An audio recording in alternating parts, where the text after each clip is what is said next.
whatever business it is that they have. What do you think is taking away from Black Friday's overall shine? I don't know if I believe that we're taking away from Black Friday's shine. We have Gen Z that was more likely to do all of their shopping during that time.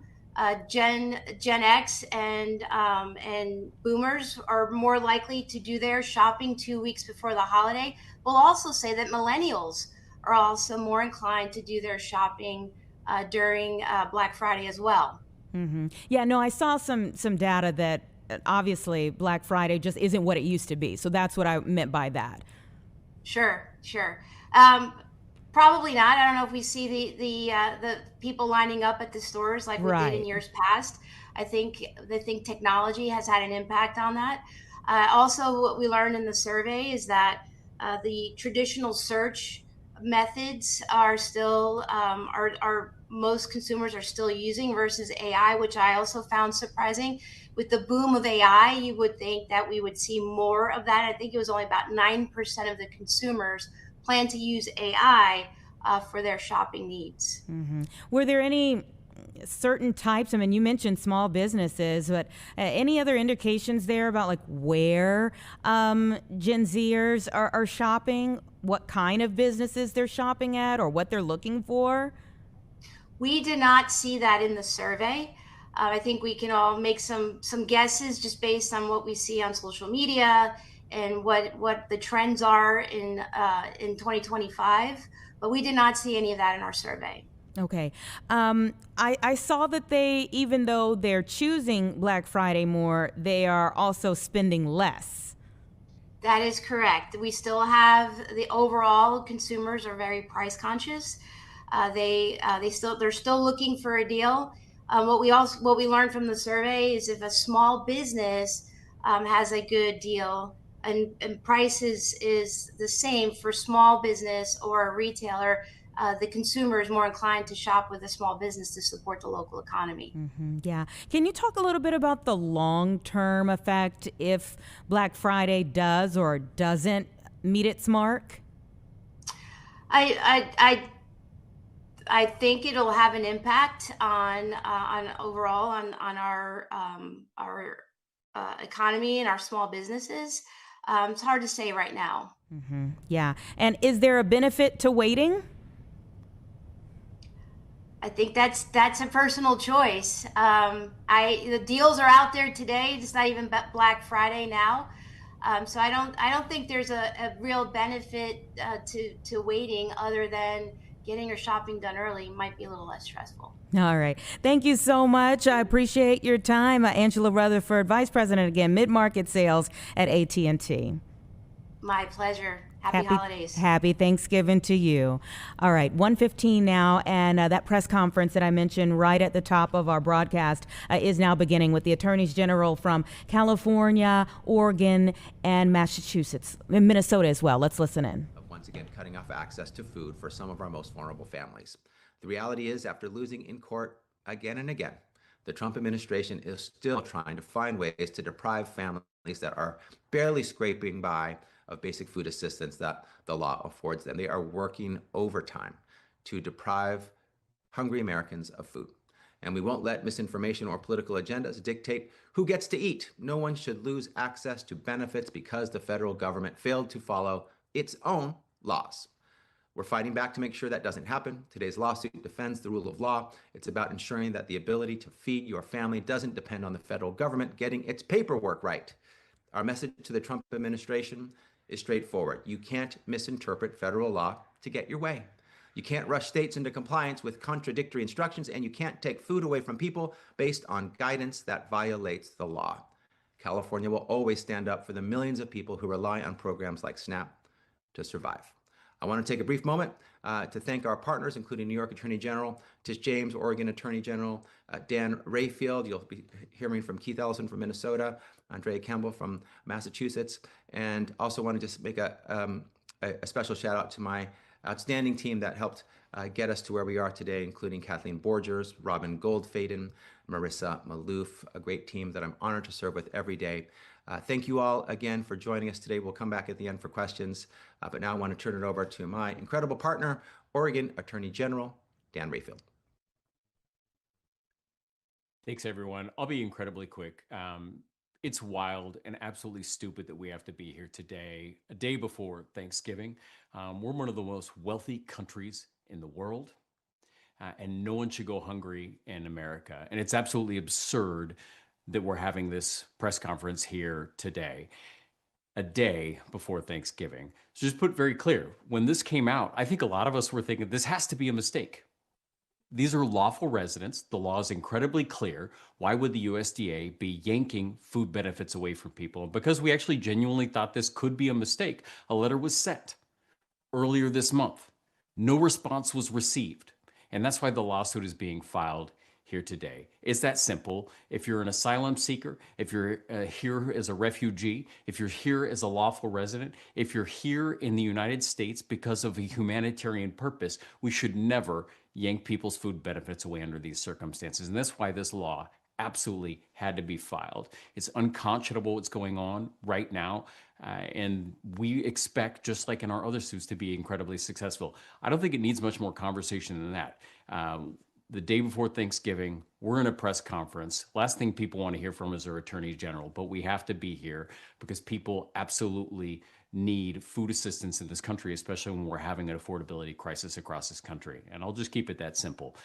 Proud to be a lead in this lawsuit being filed in Eugene. The hope is that we'll have a preliminary injunction filed a little bit later today so that we can get in front of a judge as quickly as possible to make sure that we can get this food assistance flowing again here in the near term. So with that, I'll go ahead and turn it over to AG Campbell.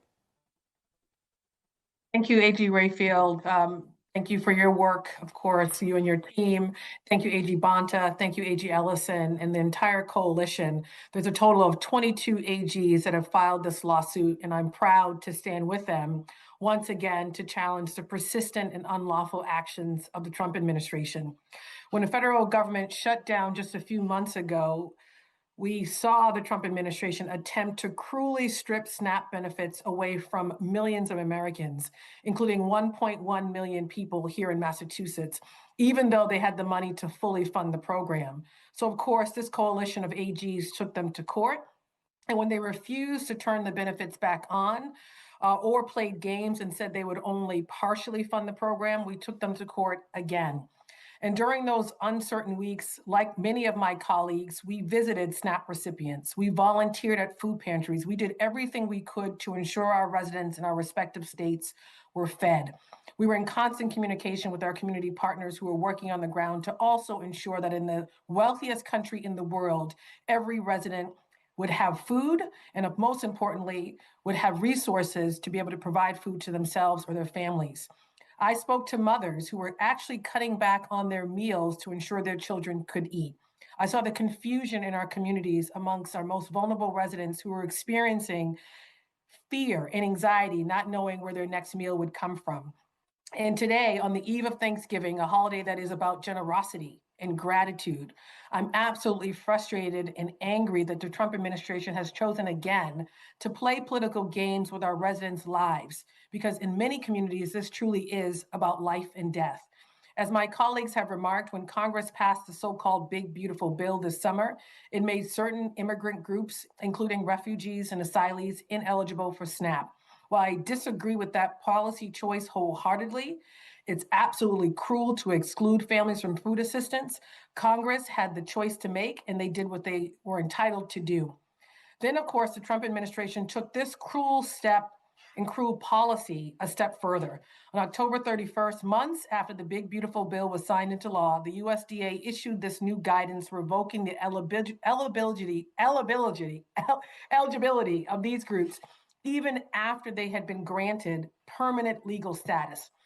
And what's worse, it threatened states with hefty financial consequences if they did not comply. The guidance is inaccurate and it's illegal. Federal law is specific and says that refugees, asylees, humanitarian parolees, and other vulnerable legal immigrants are eligible for SNAP benefits as soon as they obtain their green cards and meet standard program requirements. The administration does not have the power to rewrite these rules just because they don't like them. And what's worse is they gave the states no time to comply with this order. They said it would end on November 1st, and less than 24 hours after the guidance was issued. They expected us to respond and to act. We also say that that is unlawful. For the past 11 months, this coalition of AGs, Democratic AGs, not one Republican, have fought every single day to protect our residents from this administration's cruel and inhumane policies. Here in Massachusetts, we filed 43 lawsuits against the Trump administration, and we protected more than $3 billion in Massachusetts investments that the federal government has put at risk. I'm proud to work with each and every one of my colleagues, and most proud to work with them to protect the basic human rights of our residents, which include children, elders, veterans, immigrants, people with disabilities, and so much more. Again, thank you to my colleagues. Thank you for always stepping up and exercising courage. Proud to be a part of this coalition with each and every one of you, and proud to turn this over to Minnesota Attorney General Keith Ellison. Andrea, thank you. And thanks to all of my colleagues for your very important, timely remarks. I just got to be candid. It's downright disturbing to see just how committed Donald Trump is to making sure vulnerable people go hungry. It seems to be his top priority, or one of them. After working day and night to keep SNAP benefits turned off during the government shutdown, here we are again. Here we are fighting again to make sure that people get the food that they need on the eve of an important American holiday. We and my colleagues, we've been winning in court. We got SNAP benefits turned on for people in Minnesota and many states across the country. So Donald Trump came up with another ploy to keep people hungry. It was bad enough when he was going after folks who rely on food assistance to feed their families and keep their lives on track. Now he's going after lawful permanent residents of this country, including people who were granted asylum or came to the United States as refugees. So just imagine that. We rightly accept refugees fleeing war, famine, and persecution, people seeking a better, safer life for themselves and their families. And then Donald Trump steps in to take food off their tables once they're here. And once again, Trump is not only morally wrong, he's wrong on the law. And that's saying something, considering it's a law that he and his friends pushed through Congress. The big ugly bill, which is all I can ever call it, doesn't say anything about permanently kicking people who came to this country through legal humanitarian pathways off SNAP. The law is clear. Refugees and other vulnerable legal immigrants become eligible for SNAP once they obtain their green cards and meet other program requirements. If Trump doesn't like the law, he's welcome to try to change it through the normal, usual legal means. But we won't let him rule by fiat. We won't let him break the law, and we won't let him force people to go hungry in America. The law is also clear that USDA is supposed to give states 120 days to adjust to the new guidance, but Trump's USDA gave us just 1 day, which seems incredible to me. This could expose states to costly penalties, damaging state budgets that are already reeling from Trump's sagging economy. And so here we are on the eve of this important American holiday. We're fighting to keep food on the table of people who are in our country lawfully and who are entitled to these benefits. And we're going to continue to be the ones who stand with American families, stand with veterans, stand with seniors, stand with children to make sure that people are not wrongfully terminated. So my fellow AGs and I... Okay, we've been listening in there as the attorneys generals from several states are now talking about a lawsuit that they filed today. They are now waiting on a preliminary injunction to be filed a little bit later on, but they have filed this lawsuit today, just a day before Thanksgiving, challenging the U.S. Department of Agriculture's recent guidance restricting eligibility for the Supplemental Nutrition Assistance Program, or SNAP. Of course, that funds food for about 2 million people here in the state of Illinois. But they say that the Trump administration is effectively depriving thousands of lawful permanent residents of food assistance benefits that Congress intended to be available. And what's more, it seems like this point of contention is that they're supposed to get 120 days. Federal regulations require a 120-day exclusionary period following the application of a new implementing memorandum of a mandatory change, like the USDA. And they say that they have incorrectly stated that the exclusionary period ended on November 1st, 2025, but that was just one day after the guidance was actually issued on Friday, October 31st, 2025. So again, they are hoping for a preliminary injunction that should be filed later today, as they have filed this new lawsuit against the Trump administration for new guidelines on SNAP eligibility. Let's turn things back over to Mayor Johnson here in the city. He is again at an event doing some food distribution right now, and you can see him. I kind of gave you the outline of his schedule for today. He's been at several different events, or one event this morning, stopped here now for this event, and he still has another food distribution event. Let's listen in for just a bit.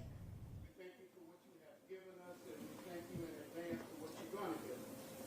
We ask that whoever sits here and eats this food, that it will go to the nourishment of their bodies. We thank you for those that prepare the food for the nourishment of our souls. We ask you all of these blessings. In our Son, out in Jesus' name, let everybody say, Amen.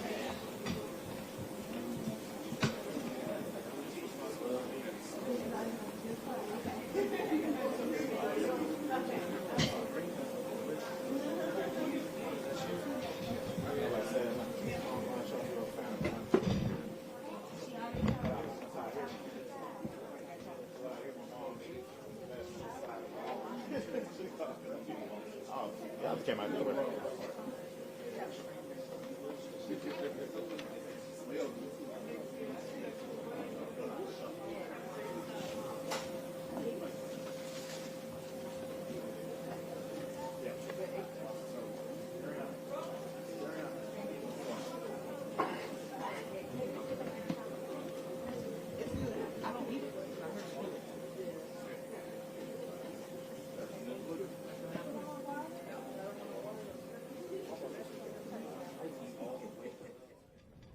All right, that's just one, again, of the many events that Mayor Johnson is attending here today. I think he's in charge of the dinner rolls there at the buffet line. This is at the Evening Star Ministries food distribution event, just arriving there after another food distribution event with the Safer Foundation earlier, and he still has one more to go at the Marillac St. Vincent. That's on Francisco Avenue. That's happening in about 2 hours here. So making many different stops here to give back to residents throughout the city. But right now, handling dinner roll duty at the Evening Star Ministries food distribution. Wonderful to see just so many events that are happening to give back to people during this time as we are just one day away from Thanksgiving, making sure everyone has a good meal, whether they're at home or needing something out in the city. Free events today, many of them. Let's also go now to Vice President Vance, who's doing much of the same. This is at Fort Campbell in Kentucky, helping to serve our nation's finest there, some of the members of our military.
So we were watching there. Again, these are all live events, everybody. So we have no control of these cameras as they're the photographers are kind of roaming about to get better shots of different things that are happening there. But again, this is a live picture to Fort Campbell in Kentucky.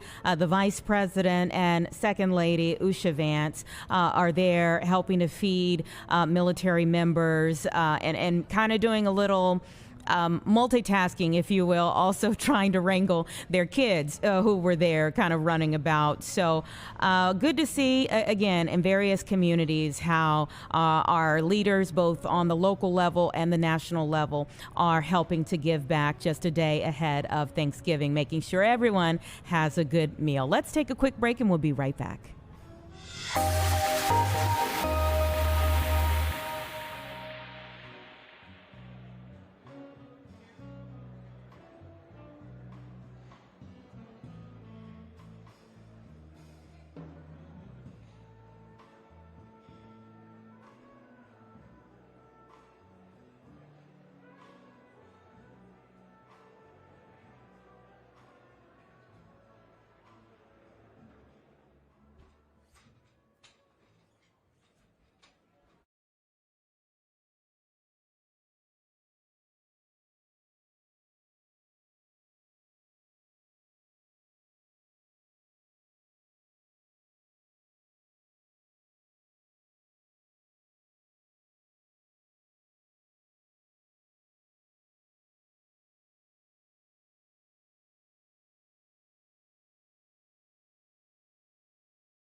Okay, everybody, it's just about 1:40 right now. And of course, so many people are getting ready for parades that will be happening for Thanksgiving Day. Let's take you to New York City, and you can see outside the Fox Studios there the Macy's Thanksgiving Day Parade, the big bell of the ball, of course, will be happening tomorrow morning. It is the 99th annual Macy's Thanksgiving Day Parade that's going to feature performances from Cynthia Erivo. If any of you all have been to go see Wicked, like I did in the last several days, Lainey Wilson, and the stars of the hit Netflix movie K-Pop Demon Hunters for all the kids out there. You know, that's on so many different Christmas wish lists. They're going to march through New York City tomorrow. They're going to have 34 of the big balloons, 28 floats, and they say this is just going to be something else to see. The parade is going to start on like West 77th and Central Park West at 7:30 a.m. our time,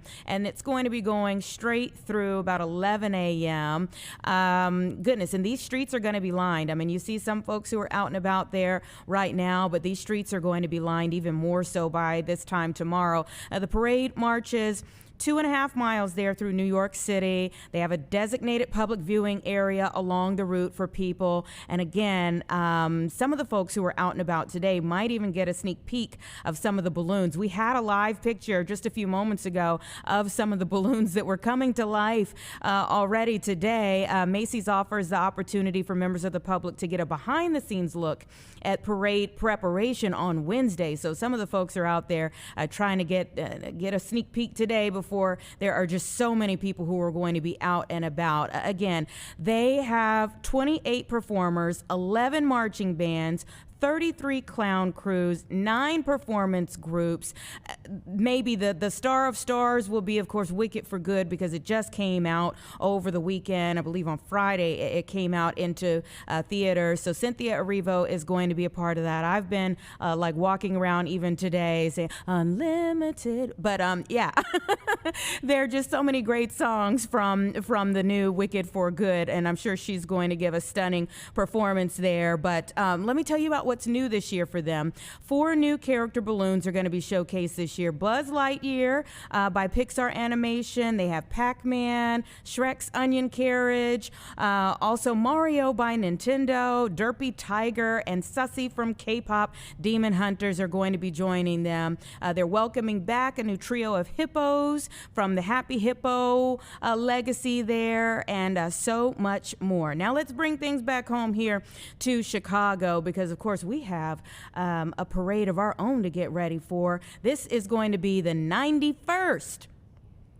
Yes, we're a little bit behind New York City, but the 91st parade. You see folks out there at the Bean right now and also getting on the ice, and they look like they're having a wonderful time, and we hope that the weather holds up for all things over the next couple of days, but you know, things are kind of going downhill by late tomorrow. So we hope that at least the parade steps off in the morning okay. We've had such high wind today. Some of the wind gusts have been in the 50s or low 60s. So best of luck to these balloons that are going to be up. But Chicago's Thanksgiving parade, a local tradition for, again, this will be the 91st year, kicking off the holiday season for us with a lot of fun that will be going down the streets. It is a family favorite for so many. The parade takes over Chicago's iconic State Street, so not too far from where these folks are. It'll be in the Loop 8 a.m. to 11 a.m. on Thanksgiving morning. They're going to go down State Street from Ida B. Wells Drive north to Randolph Street. It's all free. Of course, everyone's welcome. It is amazing to see how many people come out for it, and not just how many people come out to watch it, but how many people are participating in it. I remember last year we were actually on the plaza doing a live show out on the plaza, and as the parade was ending, there were bands from all over the country that were rounding that corner, and it was just great to see everybody who was out there. So this originated in the 1930s for us here in Chicago. It was called the Christmas Caravan at the time.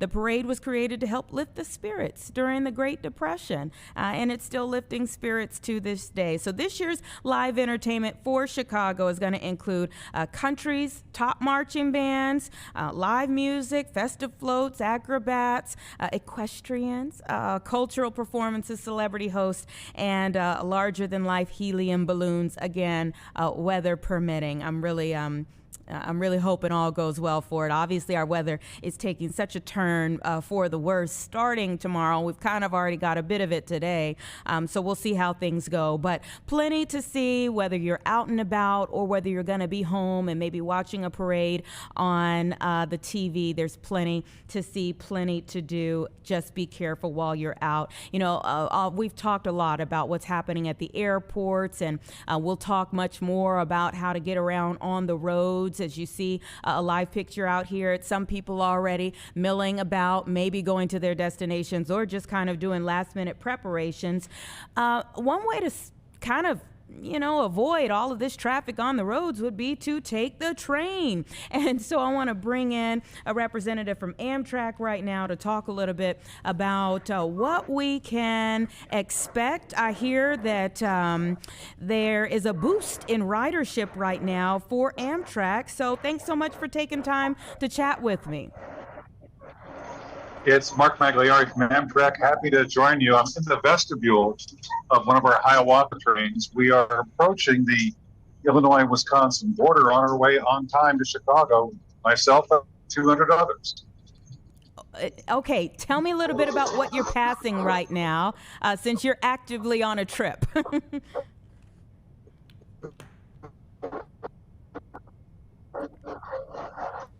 Mark, can you hear me okay? All right, having a bit of an issue. Obviously, we were being pretty ambitious trying to get him while he's on the trip. Mark, can you hear me okay? All right, I think we lost his audio there as we were trying to get him while he's on the train here. But as I understand, they have had a boost for their ridership, travel by 40%. Mark, can you hear me now?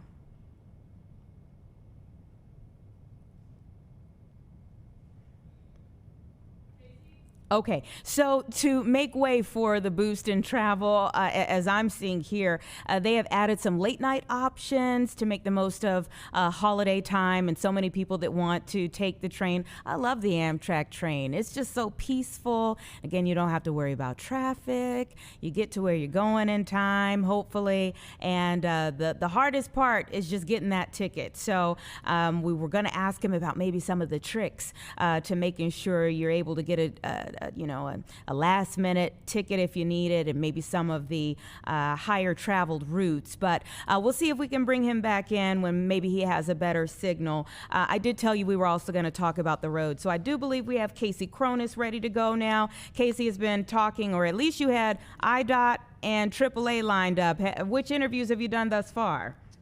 Hey, Anita. Yeah, hopefully you can get Mark back soon, but it's so unpredictable when you're in the car. Thankfully, we are kind of parked here right now over the Kennedy, so our internet connection should be stable.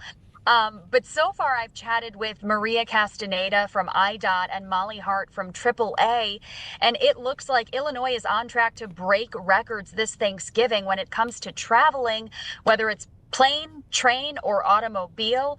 More than 4 million Illinois residents will travel 50 miles or more this Thanksgiving, and about 3.7 million of them will be doing it by hitting the road. We're over the Kennedy right now. I can see it here out my window, and let me tell you, Anita, things have been backing up since we got here around 11:30. So pack your patience.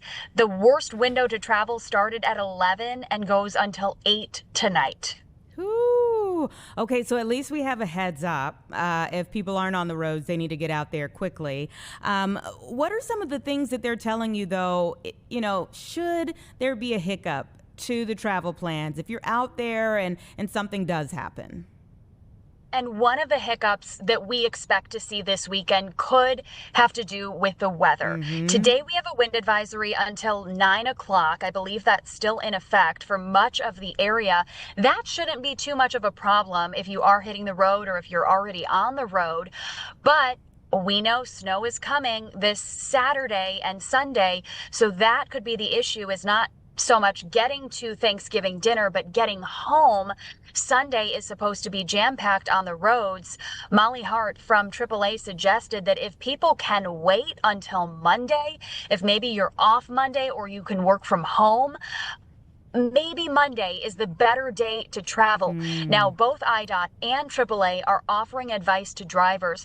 Pack that emergency kit. We say it every year, but seriously, even if you just have, a flashlight, a blanket, an extra phone charger, just in case that you end up having to pull over on the side of the road while you're waiting for roadside assistance, you want to make sure that you have those items with you just in case. They even suggest if you can get flares, things like that for an emergency car kit could really help you in a pinch. Last year, AAA rescued more than 600,000 motorists, and they expect that to go up this year. So just make sure, they say, get your fluids topped off, make sure you've got gas in the tank. And also good news is gas prices this Thanksgiving are better than they've been since the pandemic. Oh, that is wonderful. And actually, we spoke with Gas Buddy about that yesterday, because it's just pretty astounding to even hear that. Obviously, our lower is still higher than a lot of other places. Yep. But what's some other advice that they give you, or from IDOT, some preparations that they're making right now for when the weather does take a turn? And they have been preparing not just this week, not just in the last month, but they prepare for this all year. This will be our first major snowfall, if it is as bad as we expect it to be. But they are ready to go to get the roads salted starting Friday night. They monitor the weather very closely so that if things change with the system, they are tracking that. But one message, well, two really, is that first, slow down and move over for those plows. This is something that people tend to forget each holiday season, or each winter season, rather, I should say. Just give those plows some space. Maria from IDOT reminded me today, the plows weigh 12, 13, 14 times what the average car weighs. So, you're not going to win between that. You need to slow down, move over, give them space, and just keep yourself safe, but also them, because what else she said is that if a plow or a salt truck gets into any type of accident, that plow, that salt truck is off the road. They need to check it. They need to make sure that everything is still operating appropriately to prevent any further safety issues. So just be very mindful. If you do see the plows out, they are there to keep the roads clear and in turn to keep you safe. So do them a favor and keep them safe as well. And the other tip that she recommended is, even if you think certain areas may not have construction, as we know, construction shifts, lane closures shift. They're going to try to open a lot of those up for Thanksgiving, but there will be certain spots where there will still be construction barriers, cones. So just pack your patience, buckle up, and be prepared for any changes when it comes to construction. Yeah, maybe a two-part question here. One, are there areas where they typically have more issues when it comes to inclement weather than others? And then two, are there more heavily traveled areas that, if people maybe aren't familiar with in this area, they can go ahead and say, all right, I need to use or get out and give myself extra time for? She actually recommended a website, and I don't have it off the top of my head, but I'm going to make sure that we get this on at 4 and 5 o'clock later today, but where you can actually track. I mean, you can do it on your phone too, your Google Maps, your Apple Maps. But she was, Maria, this is Maria from IDOT, was telling me about this site where if you are heading out on the roads, you can check up and see how things are on your particular route. So that is something that would be beneficial to our viewers who are traveling. And another tip is tell someone your route. Tell them when you're leaving, when you're expected to be at your destination tomorrow, or if you're heading there today, just so that if you don't get there on time, your family member, your loved one, your friend can check in and just make sure that things are going according to plan. Because, of course, we have to keep in mind there might be backups, there might be accidents. So that's why, we want everyone to be safe this holiday. Let someone know where you're going and what time you might be getting there. Yeah, and we know a lot of people are getting out today. So just tell us about your experience on the roads thus far. So, Anita, we came right here to the West Loop, so we did not have to take the expressway here. I'm looking out to my right, and I see a lot of brake lights. So just to give you an idea that as we approach rush hour, this is only going to get more packed. Thankfully, we haven't seen any accidents where we are. We're on Fulton Street over the Kennedy, so essentially West Loop, Fulton Market area right here. So a lot of brake lights, a big slowdown, and I would guess that it's going to get worse as we approach 4 and 5. I'm sure it will. Any other things that you think we should be passing along to folks that they imparted upon you? This is something we all know. They want you to have your phones charged, but don't use them. One of the biggest causes of accidents, as we all know, is distracted driving. So both women I spoke with, Molly and Maria, just want to reiterate to drivers, it's not worth it. Put the phone down, have a passenger maybe help navigate, and just be safe this Thanksgiving. Yeah, we want everyone to make it to their destinations all right. Thank you so much, Casey. We will see you at 4 and 5 o'clock. Thanks, Anita. Talk to you soon. Okay, all right. It's 1:55 right now. Let's take a quick break and we'll reorganize and come back.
All right, everyone, it's just about 2 o'clock, and as we begin this brand new hour here on Chicago Live, we are following some breaking news in our nation's capital. Let's go ahead and take you to a live picture there. You can see quite the scene there in downtown D.C.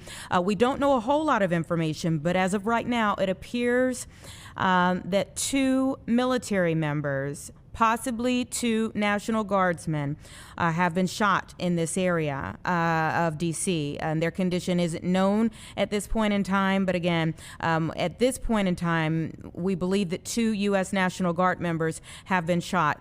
This is not far from the White House where we're looking right now. This is Metropolitan Police now here at 17th and I Street. Obviously, they are calling in a lot of reinforcement here, but we do know that this is being described as a critical incident, and they have several officers on the scene. Let me give you a little bit more information here that I'm getting, and again, this is a brand new developing situation.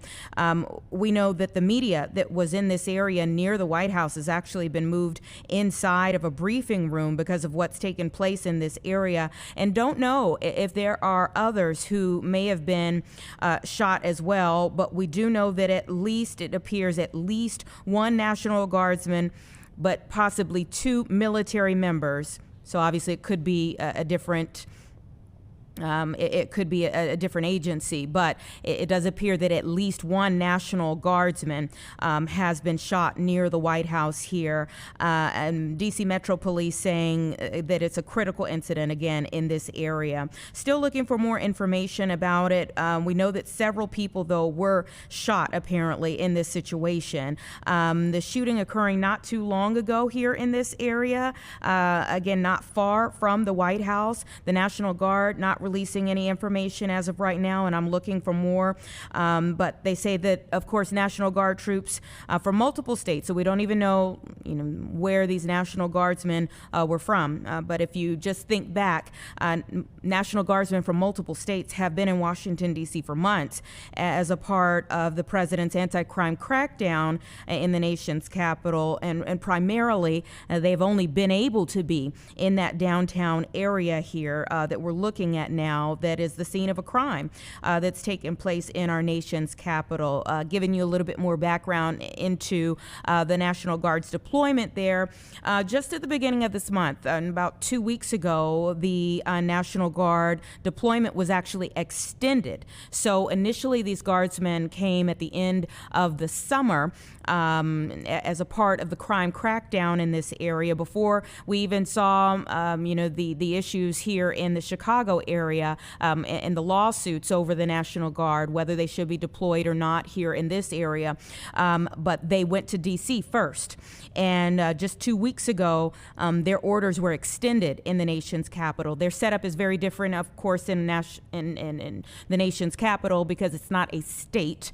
They have been pushing for that, but it is not a state. So they were able to deploy the National Guard into this area for the crime crackdown. But on November 4th, their original orders from August were extended at least through February 28th. So you've still seen many of the guardsmen in the downtown area. The order states that the additional duty is in response to the emergency declared in August by President Donald Trump and under the directions from the Secretary of War to protect federal property and functions in the District of Columbia and to support federal and district law enforcement. But again, as of right now, we are looking at a crime scene not far from the White House. In fact, you can see it. You can see the White House just beyond this crime scene here, where we believe at least 1, but possibly 2 National Guardsmen have been shot there in downtown Washington, D.C. There are hundreds of National Guardsmen who have been a part of this operation, the deployment there in Washington since August, that launched as a part of this crime-fighting mission for the president, doing a federal takeover of the local police department there. And that order was set to expire in September, but was extended and now has been extended again as of this month to February. At least 8 states have National Guardsmen there in Washington, D.C. right now as a part of this order. But again, right now, we don't know where these National Guardsmen who have possibly been shot today were originally from, where they deployed from. We just know that there's a very serious situation going on in the nation's capital, and that one, possibly two, National Guardsmen have been shot there, and there could possibly be others who were shot in that area as well. The D.C. National Guard itself is the single largest contributor of troops with 949 soldiers that make up the task force in that area, but there are 2,375 troops. So these troops could be from anywhere. West Virginia is the next largest state to contribute troops there, as I'm seeing here with the task force. They sent 416 guardsmen as a part of the operation there. So it could be from anywhere. These troops who are now injured and possibly fighting for their lives here could be from anywhere, and really it doesn't matter where they're from. These are among our nation's finest, again, as we've talked about, our National Guardsmen who are deployed in many different places, and you see here now a different level shot here, a picture kind of zooming in of the shots in the area that the shots were fired here, as you see people gathering, trying to look in this area. You have a lot of tourists here that are here for the holidays. Looks like we're getting a bit of a reporter's vocal there. So let's just listen in to a bit of this coverage for a moment. This time of the year, so there's been a lot of presence of foot traffic around the city right now, and police have been trying to get the word out, telling people to stay away from the area, give them some space to be able to do the work that they need to do. But again, there's just so many people that are out right now. A lot of people trying to take pictures with their phones. We can't quite see exactly what is happening on the other side of those police cars, but again, you do see the National Guard over there. You do see police coming and going. A lot of marked cars, a lot of unmarked cars here as well, and they have the entire street in this area blocked off with the police line of do not enter, do not cross. So for anybody that is trying to get around here, you are going to have to go all the way around, either if you're on foot or for any car traffic. So a little bit of a backup as they are trying to make sure that they keep this scene as clear and as safe for them to be able to do their investigation as possible. Homa.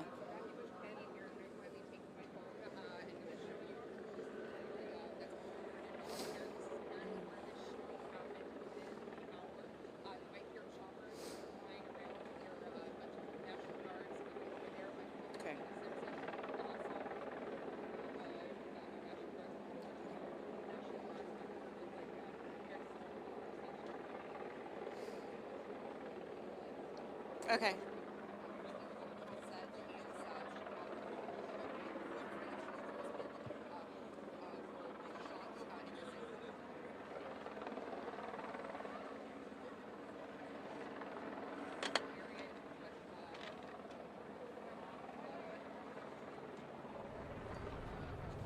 Okay, all right. So again, we are looking at various departments that are there on this scene. If you're just joining us, we're following breaking news out of Washington, D.C. It appears that 2 National Guard soldiers have been shot in our nation's capital, right beyond the bounds of the White House there. As we're looking, you can see Secret Service, D.C. Metropolitan Police on the scene, FBI, ATF, and we're hearing that there could possibly be a suspect in custody, but there's a lot to still be sifted through here. But we do know that as of right now, they are starting to shut off and cordon off that area as we give you a different look, a different vantage point here of some of our other guardsmen who have been down there. Obviously, and I've been kind of giving a little background as to why there are so many guardsmen in this area. They have been there since August as a part of a crime fighting mission that the president has stated before. So a lot of coordination that's going on there at the scene. You can see those lights going in the area, and you can see many people, whether they're visitors or people, who live in the D.C. area who were just downtown and, trying to get close to the White House, that are now in masses there on the sidewalks behind the yellow tape there. We're taking various cameras as we can get them. It looks like some of the journalists in the area are interviewing people, maybe, trying to find out what they saw at the time of this shooting again. We don't know how many people were possibly hurt in this shooting. We just are hearing at this point in time that possibly two National Guardsmen were shot in this situation. Again, many of them have been there since August. Their deployment was just extended about 2 weeks ago to February 28th. But as they have been there as a part of this crime-fighting mission, the president has talked about the fact that it's been extremely helpful, although others have talked about whether they were needed or not. But now we're looking at a situation where at least two National Guardsmen have been shot in downtown D.C. We're also working on getting our sister station there, Fox 5 D.C., just as soon as we can, to listen into their coverage here of what's going on there as we look at just kind of zooming over the many different agencies that are here, and you can understand why. One, just the fact that shots were fired so close to the White House would be a situation for there to be multiple agencies on the scene, but obviously, we have National Guardsmen who are down there as well, and so that kind of boosts the profile of this situation. And now we do have at least two National Guardsmen that we do believe have been shot there in downtown D.C. As we zoom in, you can see there members of the ATF. Right there, you can see members of MPD, that's the Metropolitan Police. You can see other National Guardsmen who are there in that area as well. And we can also see others, the FBI members, Secret Service members who are there, also there on the scene.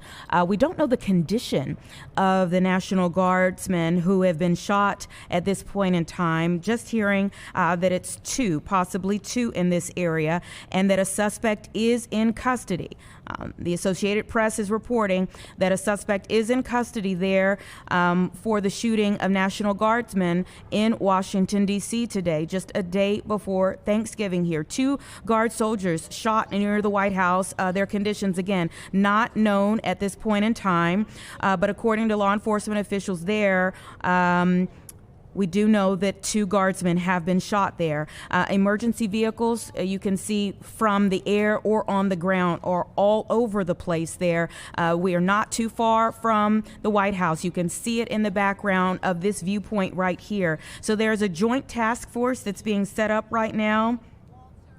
Obviously, we expect them to be briefing the president, so we'll be sifting through to see when the president speaks or posts about this developing situation that's taken place there in downtown D.C., not far from the White House. But we know that there are plenty of emergency vehicles and several different agencies right now that are putting together a joint task force to respond to this situation where we have two National Guardsmen who are injured right now as a result of what's taken place there. And we are looking at many of the visitors in the area, many of the residents too, who were down by the White House, that some of them were right there as this took place.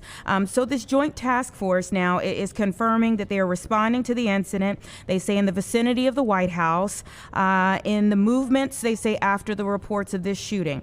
So they say a spokesperson right now for the National Guard is not making any information known at this point in time, but we do know that the Associated Press is reporting that it is confirmed that a suspect is in custody. A suspect is in custody. Metropolitan D.C. Police here only saying that they're responding to a shooting, not immediately providing any more information about this as well. A spokesperson from Mayor Muriel Bowser, the D.C. mayor, is saying that local leaders are actively monitoring this situation. The president, we're learning, is in West Palm Beach right now, so not at the White House. The president is in West Palm Beach, but definitely being briefed on what's taking place here. If you hear some other voices there kind of coming into our coverage here, we're also monitoring, again, our sister station, WTTG Fox 5 in D.C.,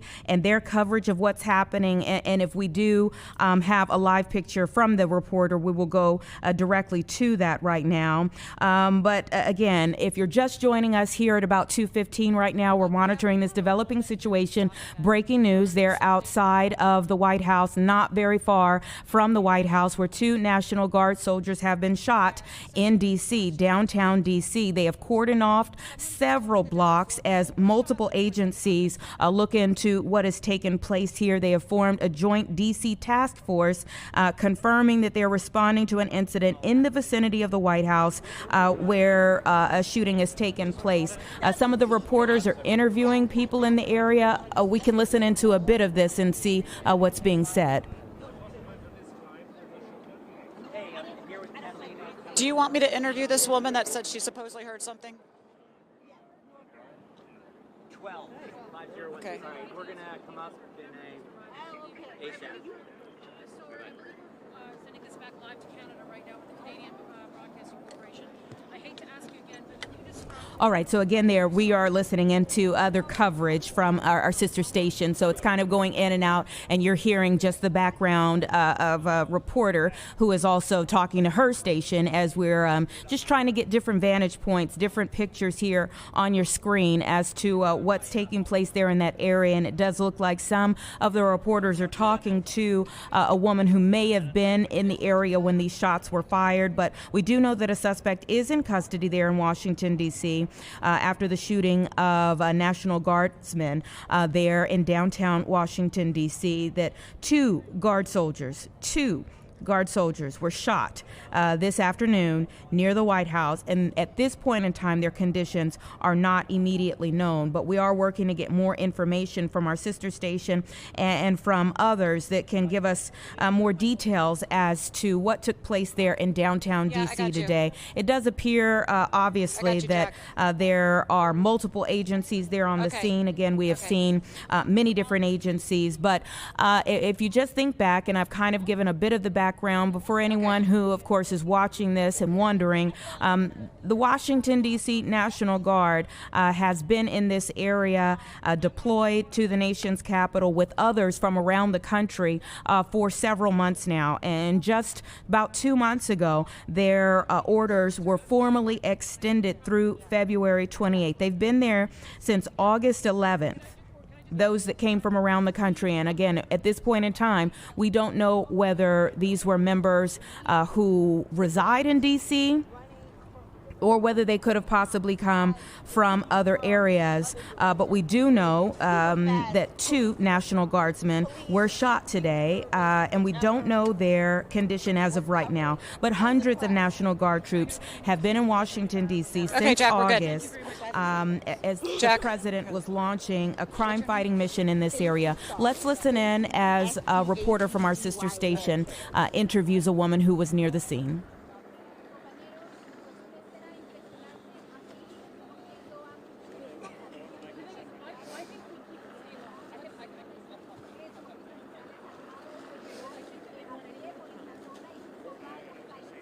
Let me know when you start.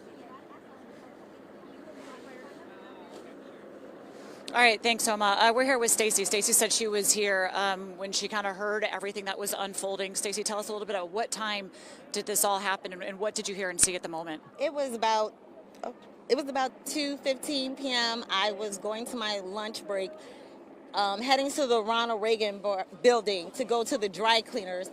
I was in the Uber.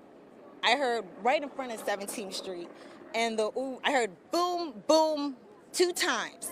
And then the Uber driver said, "Why are all these people running?" So then I look out the window, and it's little children, adults running, children on both sides of the street, running in the opposite direction. The supervision is saying to the children, "Go, go, run." And then I heard help, help in the direction of the shooting. But I don't know if it was the shooter or if it was someone trying to help the shooter. I had to take out my contacts because my eyes were irritated. But the Uber driver did say to me the individual who did the shooting had a hood on over their head. And I thought to myself, I had literally just said to the Uber driver, it's such a beautiful day. So then the Uber, and I said, why would someone have a hood? So that to me makes me feel like maybe the individual planned this. And then the police response or Secret Service guarded men, professional level, government level, quickly came from all directions running. Yeah, how long from you hearing the noises that you heard and the booms that you heard before there was like police presence coming out here? It was seconds. It was seconds. We're on the street, and they immediately told us, you have to turn around. You have to turn around. Yeah, it was within seconds. Like, I was super impressed. Did you see the person that was running the associates in the hood? Did you see anybody down on the ground? Is all the extent of the injuries? No, I only saw the individuals who were running in the opposite direction, the children and the little children. They looked like they were only 5. What kind of emotions is that stirring you in that moment, seeing everything unfold?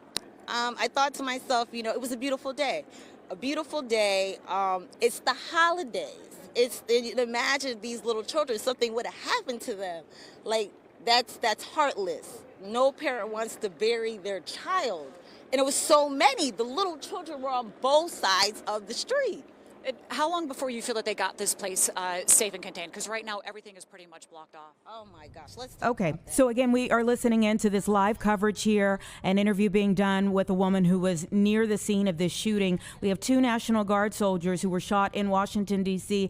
As of right now, we do not know their condition at the moment, but we are continuing to take different live shots from our sister station there, Fox 5 D.C. So let's listen into a bit of their coverage right now.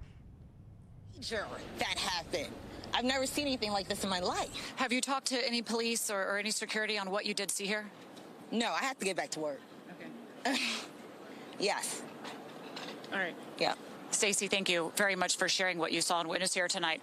Yeah, thank you so much, Stacey. Okay, so here we have, again, there's a lot of people out here, as you're saying, a lot of people are here for the holidays. As Stacey was saying, it really is a beautiful day. So we've seen a lot of foot traffic out here, but the roads are currently closed off. You can see them at times lowering the police signs to let more police officers go through, the yellow tape that's up here. Despite this being such a heavy presence, people are relatively calm. You're not getting an oversense of fear. It's more almost just kind of like a curiosity. And I think that's a testament to the fact that you can tell that the police presence here does have things under control, and it doesn't seem like there's any danger or risk that is presenting to anybody right now. Of course, if that was the case, I'm sure everybody would be pushed back much further. But you can see all the different units working together. You can see all the different police out here making sure that people do not get into areas that interferes with what they are trying to do. Both roads are closed off here, right near the metro. As Stacey was saying, at the time everybody was running, a lot of that panic, a lot of that fear has died down at this point, but the response has been quick. The response is heavy. You're not getting anywhere around this area. We can see further. It looks maybe down the road, down here on I Street, a little bit further down. It looks like you can see a little bit more police presence kind of moving back and forth down there. I can't quite see exactly what units are down there, but you do have all of them out. Look, this is a time when the National Guard has been here in D.C. for a while. During that time, there's been a lot of talk and a lot of praise on the number of homicides decreasing, the crime in D.C. going down with their presence here. Of course, now that, you know, it's talks out there that some of the National Guard actually has been involved in this. They have been a victim of some of this crime. That tells a very different story of what everybody is experiencing out here today, Homa. Julie, thank you so much. We're going to check back in with you in just a little bit, but we are hearing that the White House, again, you're about a block from the White House is on lockdown even at this hour right now. We know D.C. police saying one suspect is in custody, but these are very early hours right now, still gathering information. You see the massive police presence right now on your screen. You're seeing ATF, National Guard, Secret Service, FBI, all gathered in that area on Connecticut, on I Street. Again, just about a block away from the White House Press Secretary Caroline Leavitt saying that the president has been briefed on this situation. They're actively monitoring the tragic situation that has unfolded leaving 2 National Guard members shot and in critical condition at this hour. I want to go back to Sheriff Rich Giordano joining us now live. Rich, as you're seeing this scene unfolding, this massive police presence in this area, we do want to note that the president and the first lady are not at the White House right now. They are currently down in Florida. They left yesterday for the Thanksgiving holiday. We would have been seeing a much different scene had they been there. But again, this is one of the most heavily protected areas in the entire country, if not the entire world, with the amount of Secret Service and law enforcement in just that surrounding few square blocks. Well, proper protocol says even if the president and first lady are not in D.C., right now they've probably doubled their security and moved them to a safe location, because you don't know if this is related. Again, my thoughts and prayers go out to these National Guardmen and their families.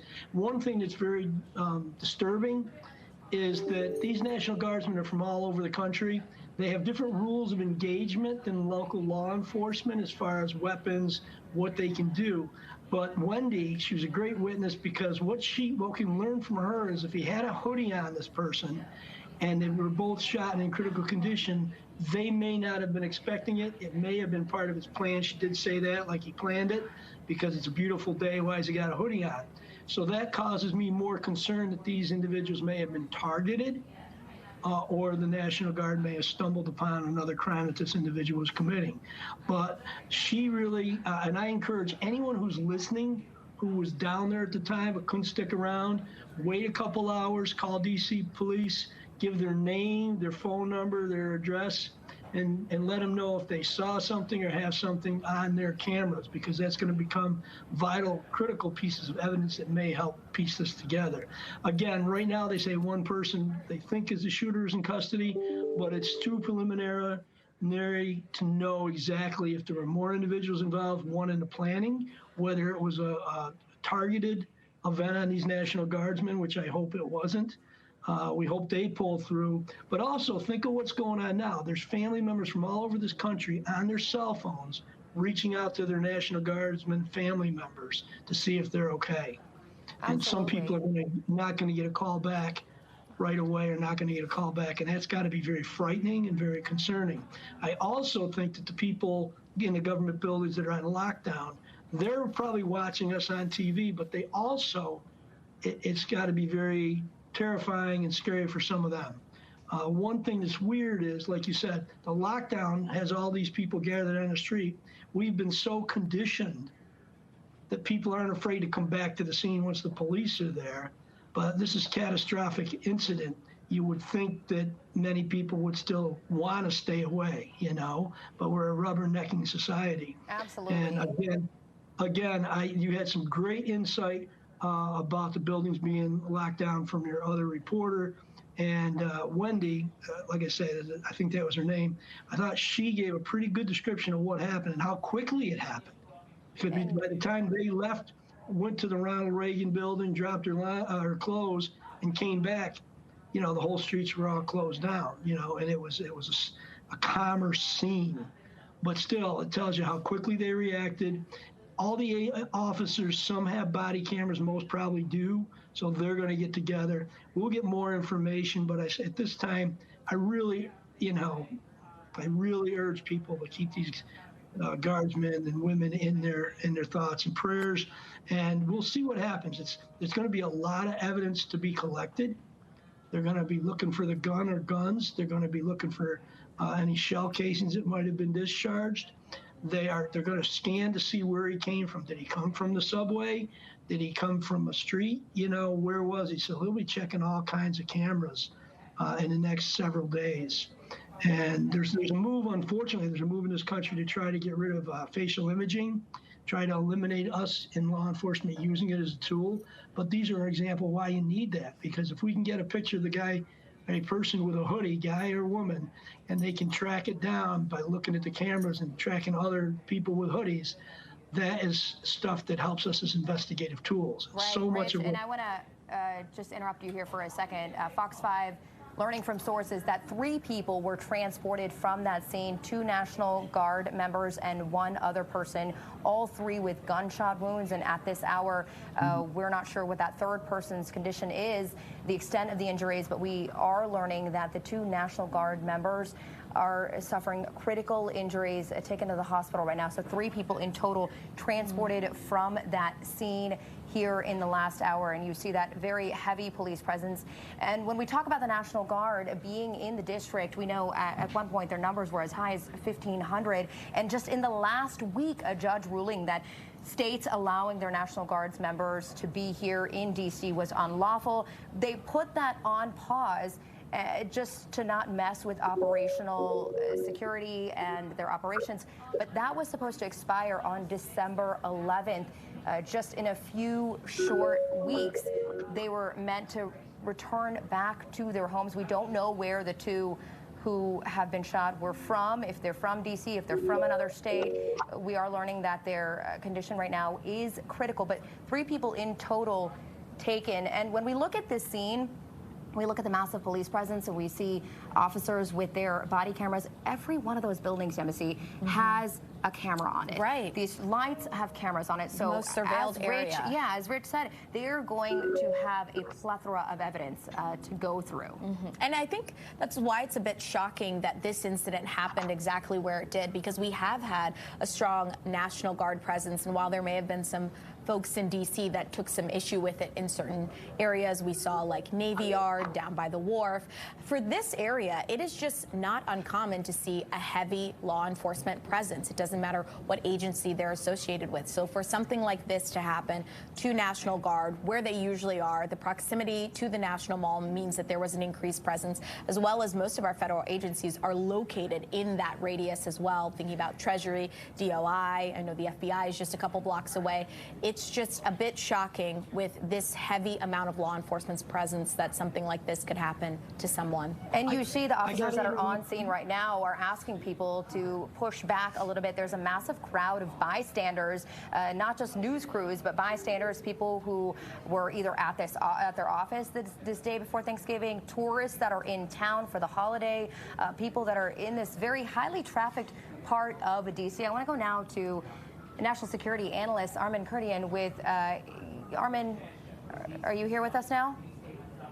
Here, I can hear you. Okay, so when you're looking at this massive police presence, there police tape crisscrossing this entire area where it's just a block from the White House, and you have ATF, Secret Service, FBI, DC Police, Metro Transit Police, just everybody converging on this area. Again, one of the most highly protected areas in the country. Tell me your thoughts as you're watching this unfold. Well, first of all, my heartfelt condolences to the family members of those brave soldiers who were shot, along with their fellow soldiers and their commanding officers and their support staff. This is absolutely inexcusable. And frankly, I would like to see this considered domestic terrorism. Any premeditated attack on law enforcement, I believe, is domestic terrorism of a form, because this is going after our government. This is going after law enforcement, and this is a loosely coordinated effort that you see across the country. I am very heartened to see the massive response there that hopefully perhaps will deter future attacks like this. The coordinated response between the police, fire, and other emergency authorities. This is the kind of response that we need in our nation's capital to come down very quickly, especially our seat of government, which is a target not only by some of the folks like this, but from folks all over the world. So I very much hope they find these people, to find out what inspired them to do this. And this kind of thing this is not acceptable in our country. This has got to stop.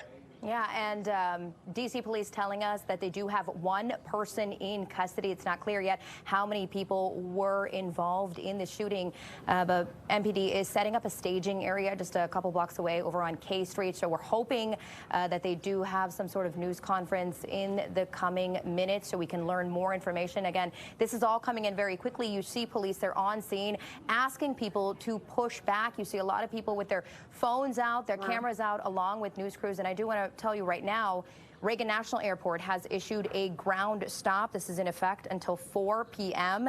They're saying it is due to security. No other information involved, but a ground stop right now at Reagan National Airport. We know hundreds and hundreds of flights are taking off from DCA, Dulles, BWI today as people either head home or come back home to the district, to the DMV for this Thanksgiving holiday. So that will be impacting people's travel plans.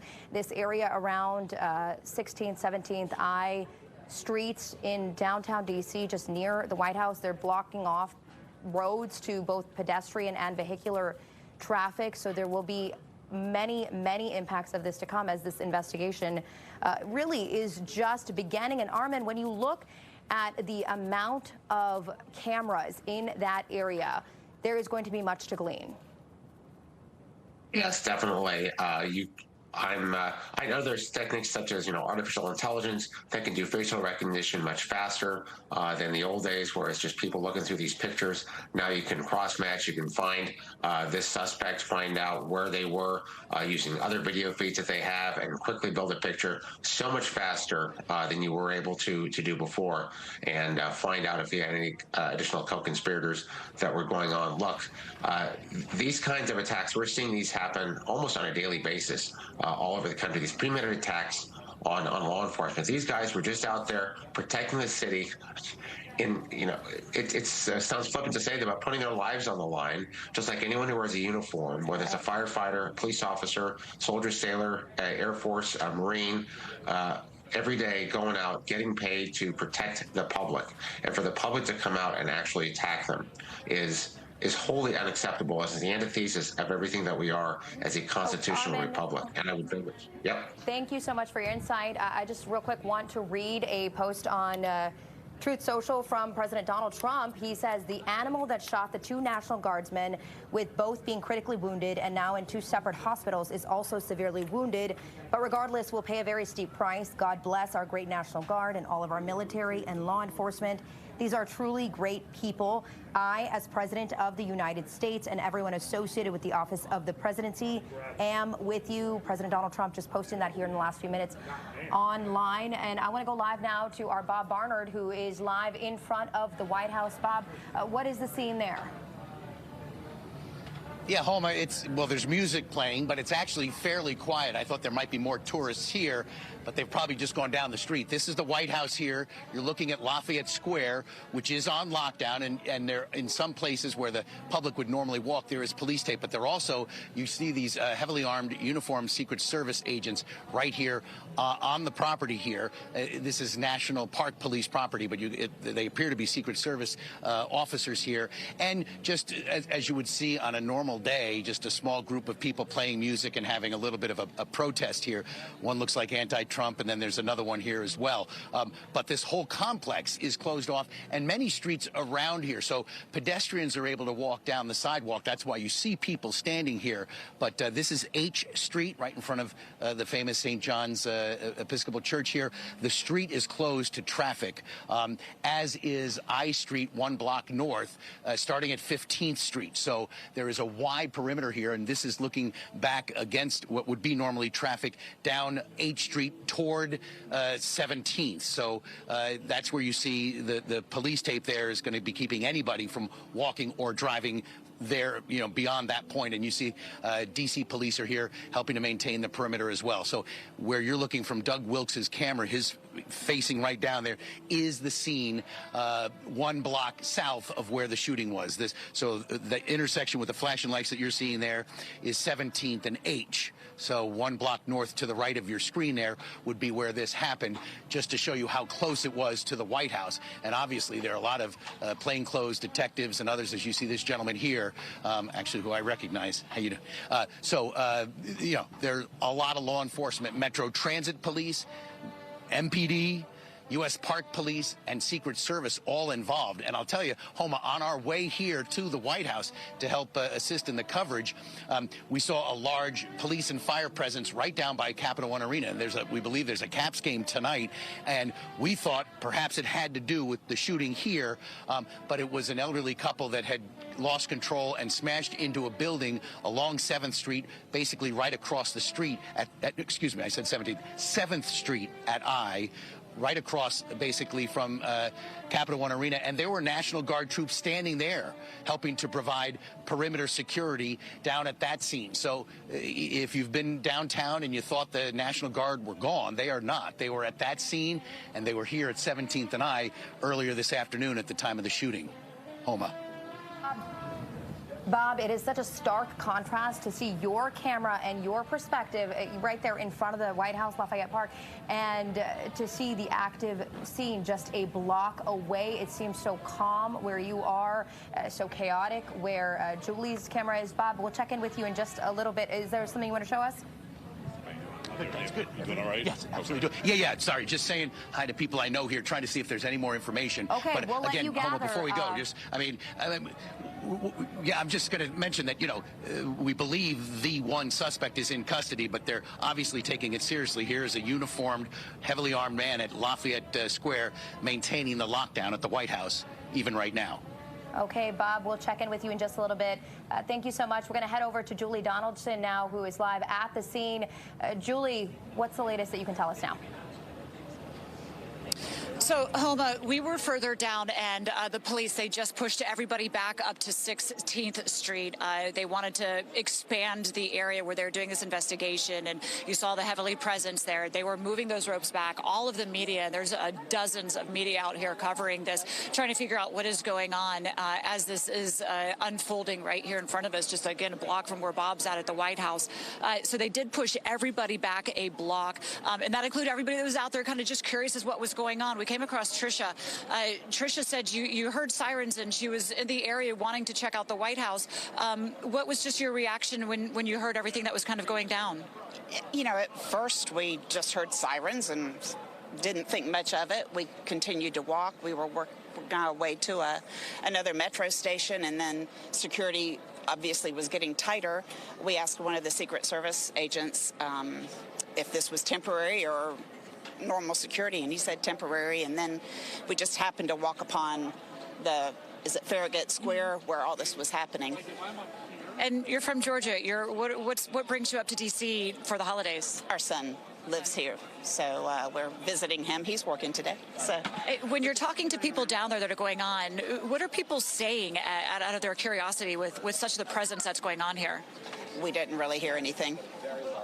Yeah. What's just your reaction to kind of this unfolding and knowing that, there's a shooter and there's been injuries as well to National Guard? It made us wonder if we needed to get out of the area quickly. The other side is there's so much security and police presence here now, we figure it's fairly safe. And what have you been able to do so far in D.C. before this?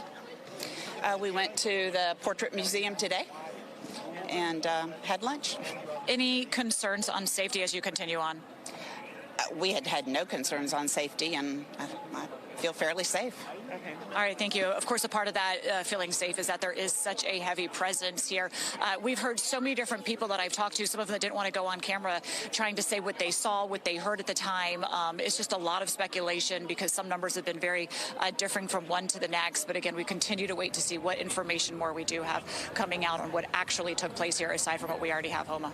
Julie Donaldson on scene for us, speaking with witnesses, people in the area. As you heard from that woman visiting from Georgia, a lot of people are in town to see their family, to see their friends. A lot of people have returned back home to the district, living in other places. So a very active scene right now. Julie, thank you. We'll check back in with you in just a little bit. I'll let you go gather as we take a live look at Skyfox over the scene here at 17th and I, just again a block from the White House. Many streets have been shut down, both to vehicular and pedestrian traffic. If you're just now joining us, we know that 2 National Guard members have been shot. They are in critical condition. A third person, also with a gunshot wound, was transported from the scene. DC police saying they do have one person in custody. It is not clear what the connection was here, but the White House is on lockdown. We can tell you the President Trump, and First Lady are not here at the White House. They left for Florida for the Thanksgiving holiday yesterday. Still a very active scene down there in downtown D.C. on this Thanksgiving Eve. President Trump writing on Truth Social just a few minutes ago that whoever did this will pay a steep price. We know at the height there were about 2,000 National Guard members here in the district from all over the country. Here's President Trump's post right now on social media. He's saying the animal that shot the 2 National Guardsmen, with both being critically wounded, are now in 2 separate hospitals, is also severely wounded, but regardless will pay a very steep price. God bless our great National Guard and all of our military and law enforcement.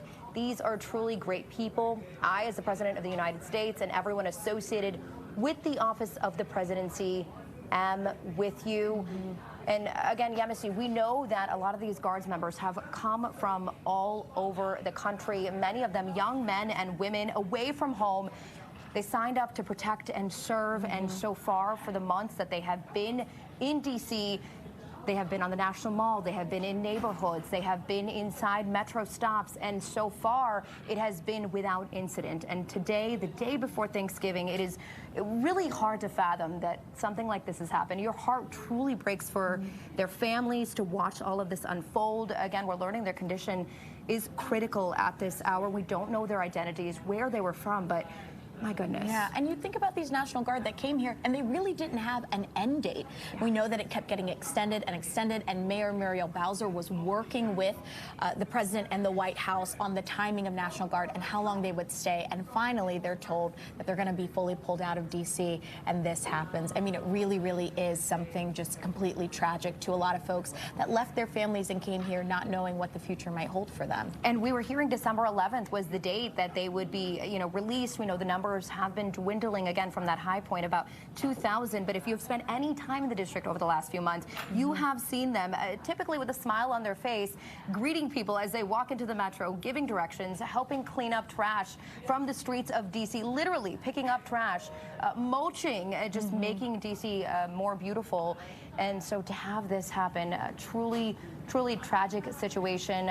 But again, the White House is on lockdown. You see police presence from all over the district here gathered in the area of 16th, 17th, and I on Connecticut. Just a block from the White House, you have the Metropolitan Police Department. They are getting ready for a media staging scene over on K Street. So we're hoping to bring you any statements they have in regards to the investigation and the very latest details on that. You also see FBI, ATF, Secret Service, all in the area. Again, one of the most protected and surveilled areas in the entire country, if not the entire world. And as we know from that interview with the tourist, I mean, a lot of families visiting, folks that live here, a lot of people who just choose to come here during the holiday time as well. It's a high traffic area just for tourists walking about. And I'm sure a lot of people at that exact same moment were standing in Lafayette Park looking at the White House, and then this happens. I mean, it really is something tragic to happen in the city at this time. And when we looked at Bob's camera at Lafayette Park in front of the White House, it seemed so calm. You saw so many pedestrians there, as there are 365 days of the year standing in front of the White House. You always have protesters standing there. You always have somebody playing music there. And so that scene to me was so jarring in the difference that we see literally 1 block away, with so many law enforcement gathering here, collecting evidence, combing through so much surveillance video that is going to be in that area. You see, officers obviously all have body cameras. Right.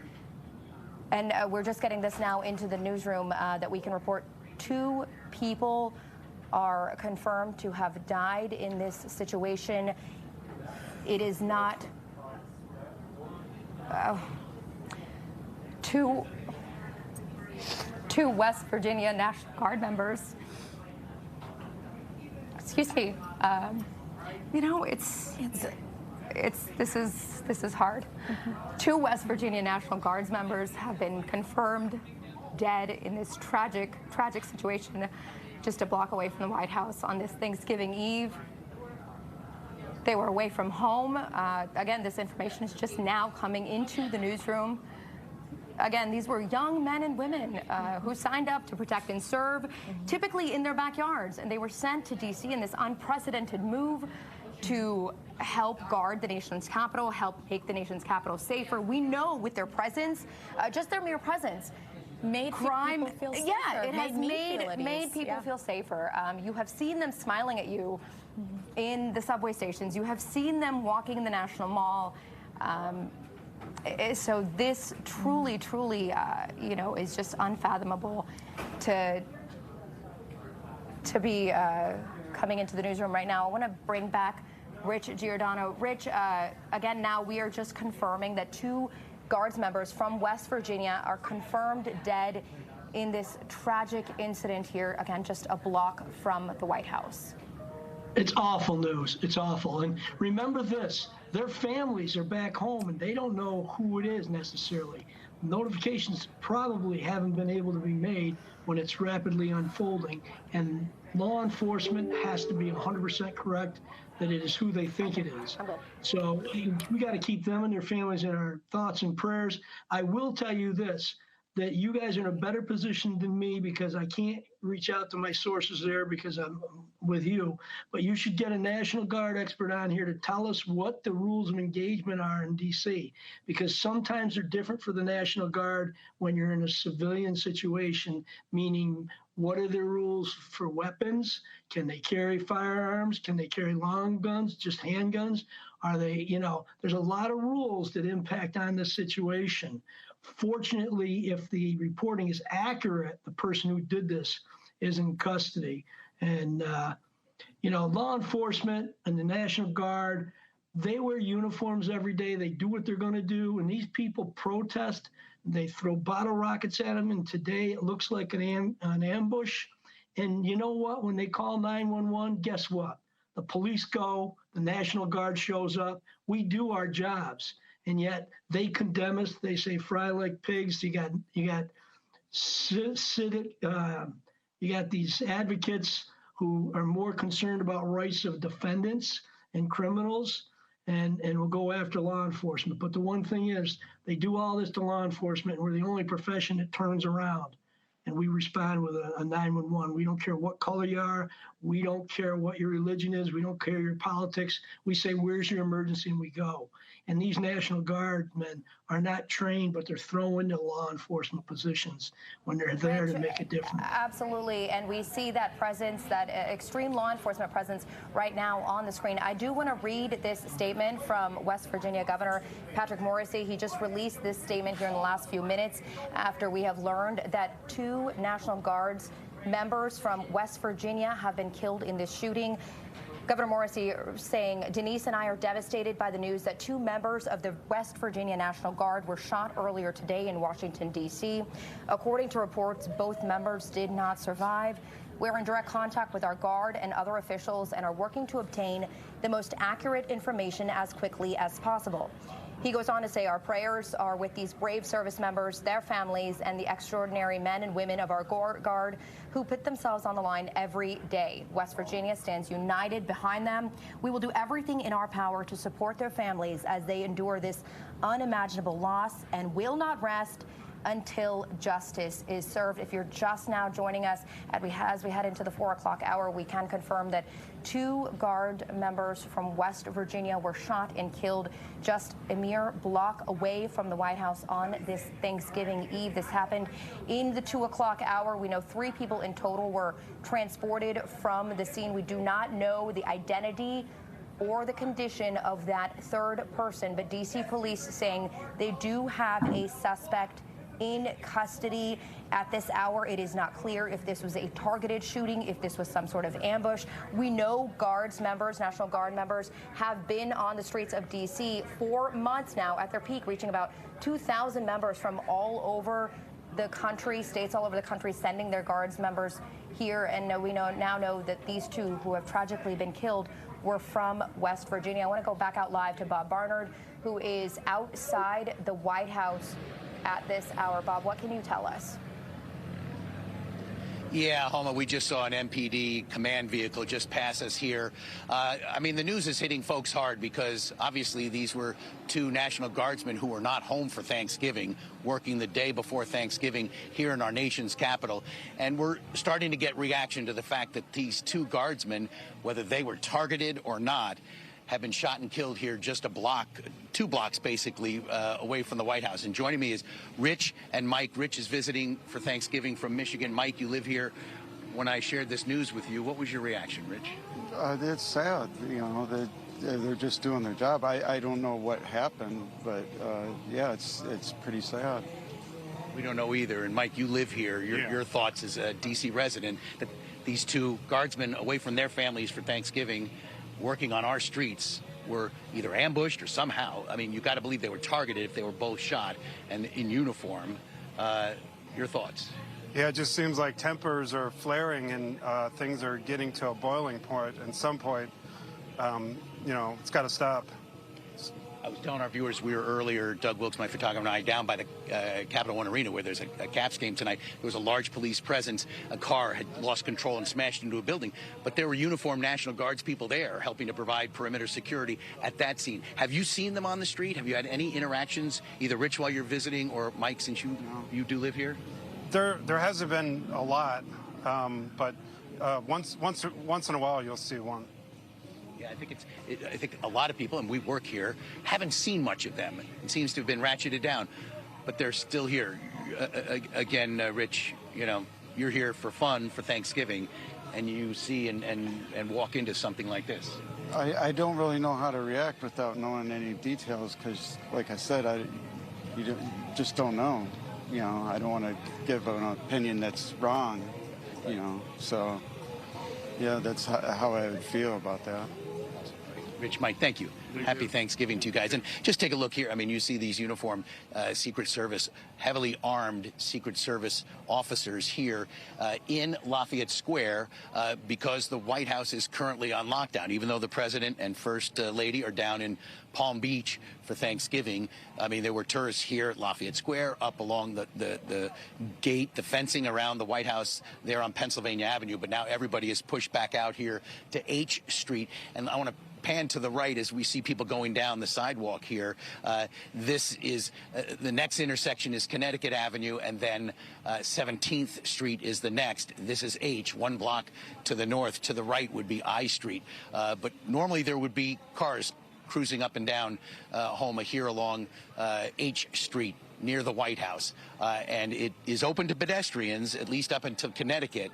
But just a shocking turn of events here. I mean, a shooting, and now going from critically wounded to 2 West Virginia National Guardsmen shot and killed on the streets of D.C., which were in kind of a pre-Thanksgiving mood today. We've been down here all day, earlier covering an event at the convention center with Mayor Bowser, who was in a very light mood because she had announced yesterday she would not be seeking a 4th term. And as we were talking with Guy Lambert earlier, after her news conference with reporters, you know, we hadn't seen her in that kind of a light, weight off my shoulders kind of aura in some time.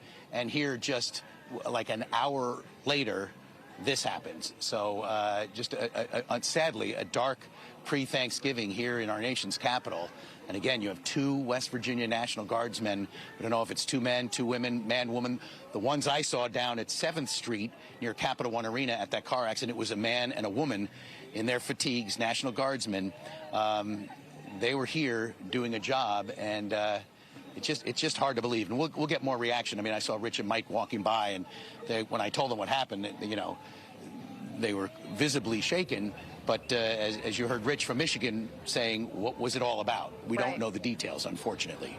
And Bob, those details are coming in very slowly at this hour, but we'll check back in with you in just a little bit. Thank you so much, Bob Barnard, live for us in front of the White House. And just to catch you up, if you're just now joining us, The governor of West Virginia confirming that the 2 Guards members from West Virginia have been shot and killed here on the streets of D.C.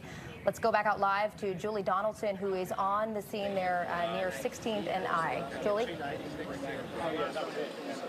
Hey, Homa. When that news came out that these 2 guardsmen did not survive this, you could just really feel a heaviness here. I mean, there is a very heavy presence of media lining the entire way down 16th Street, even down to 17th.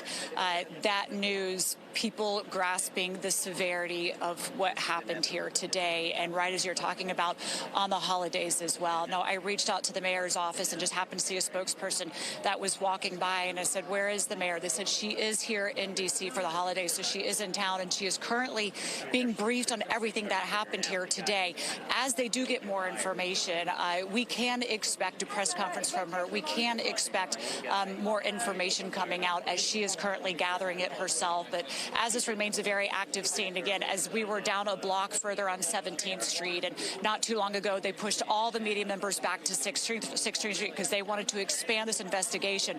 There's been a lot of talks on how many people were injured. Of course, now we do know that 2 guardsmen were shot as we do wait more information. But that is all the same information that Mayor Muriel Bowser is getting right now as well.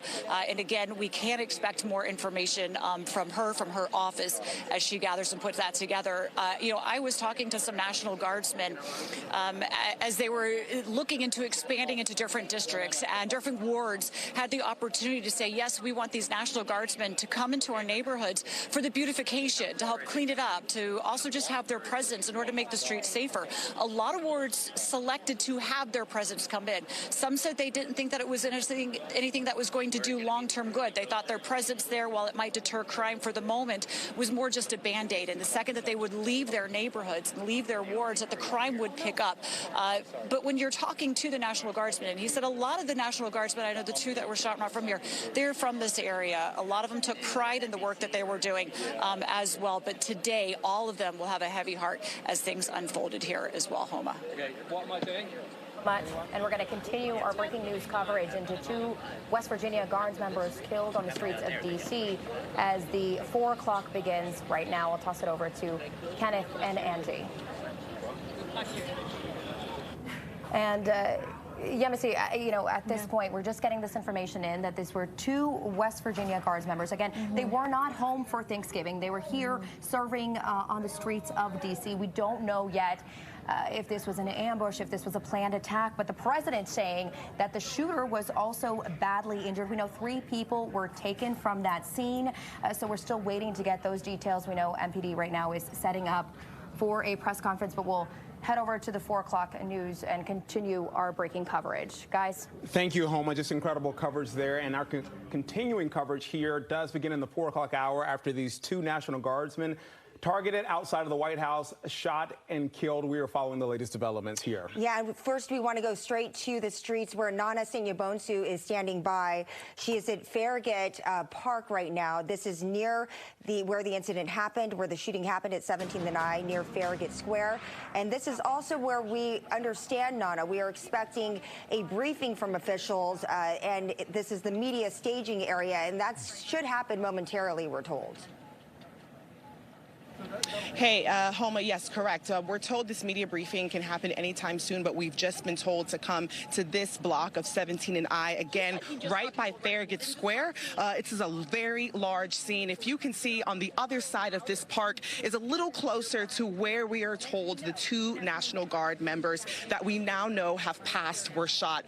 You have a lot of tourists here. You have people who live in the area. I was able to speak to a number who said, they actually saw Guard members as we've been covering. These National Guard members have been here for months, helping with the crime in the district. You see them in groups. You see them walking. One tourist said she was having a drink at a cafe. She saw a couple of them, and that's when she heard the shots, but she can't really piece together what took place. All she heard briefly after was sirens, and then an ambulance came. She did say she saw them lift someone and put them on the gurney, but can't confirm who it was. A lot happening, a lot of witnesses. We spoke to one man who's in town from South Carolina about what he saw moments after he saw an ambulance pull up. Take a listen.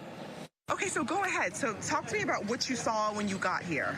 When I arrived, there were still police cars coming in from all directions, and the ambulance was across the street.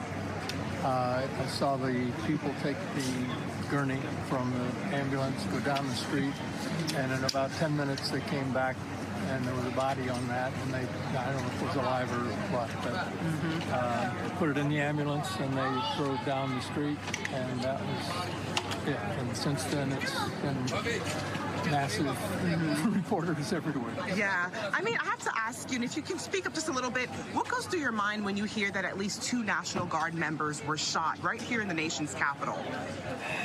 Oh, my. Shooting anywhere is terrible, and shooting National Guard is also terrible. It's unfortunate that they're here, to be truthful with you, and that's maybe part of the problem. But still, not good, not admissible shootings. And that was just an account of one of many witnesses that are here. A very, 1 second, I believe we're getting an update from police. I see there are putting stands up. I think they were just asking us to stay behind the caution tape. I wanted to give you guys a sense of where we are and where the White House is. This is just about 2 blocks away from the White House. Past the Tate to the left is where the White House is, closer to H Street. So just to kind of give you an idea of the proximity. Okay, police are asking us, to stay on the other side of the caution tape, which we are doing. I just believe some other reporters are getting on the other side. Again, a lot happening here, but we're expecting that update and that briefing. No worries.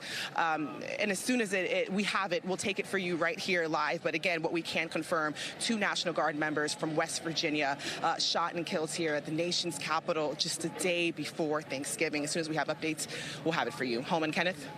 All right, Nana, thank you so much. And just to reset for our viewers here who are joining us here in the 4 o'clock hour on Fox 5, those shots fired outside the White House in the 2 o'clock hour, 2 National Guards members were hit.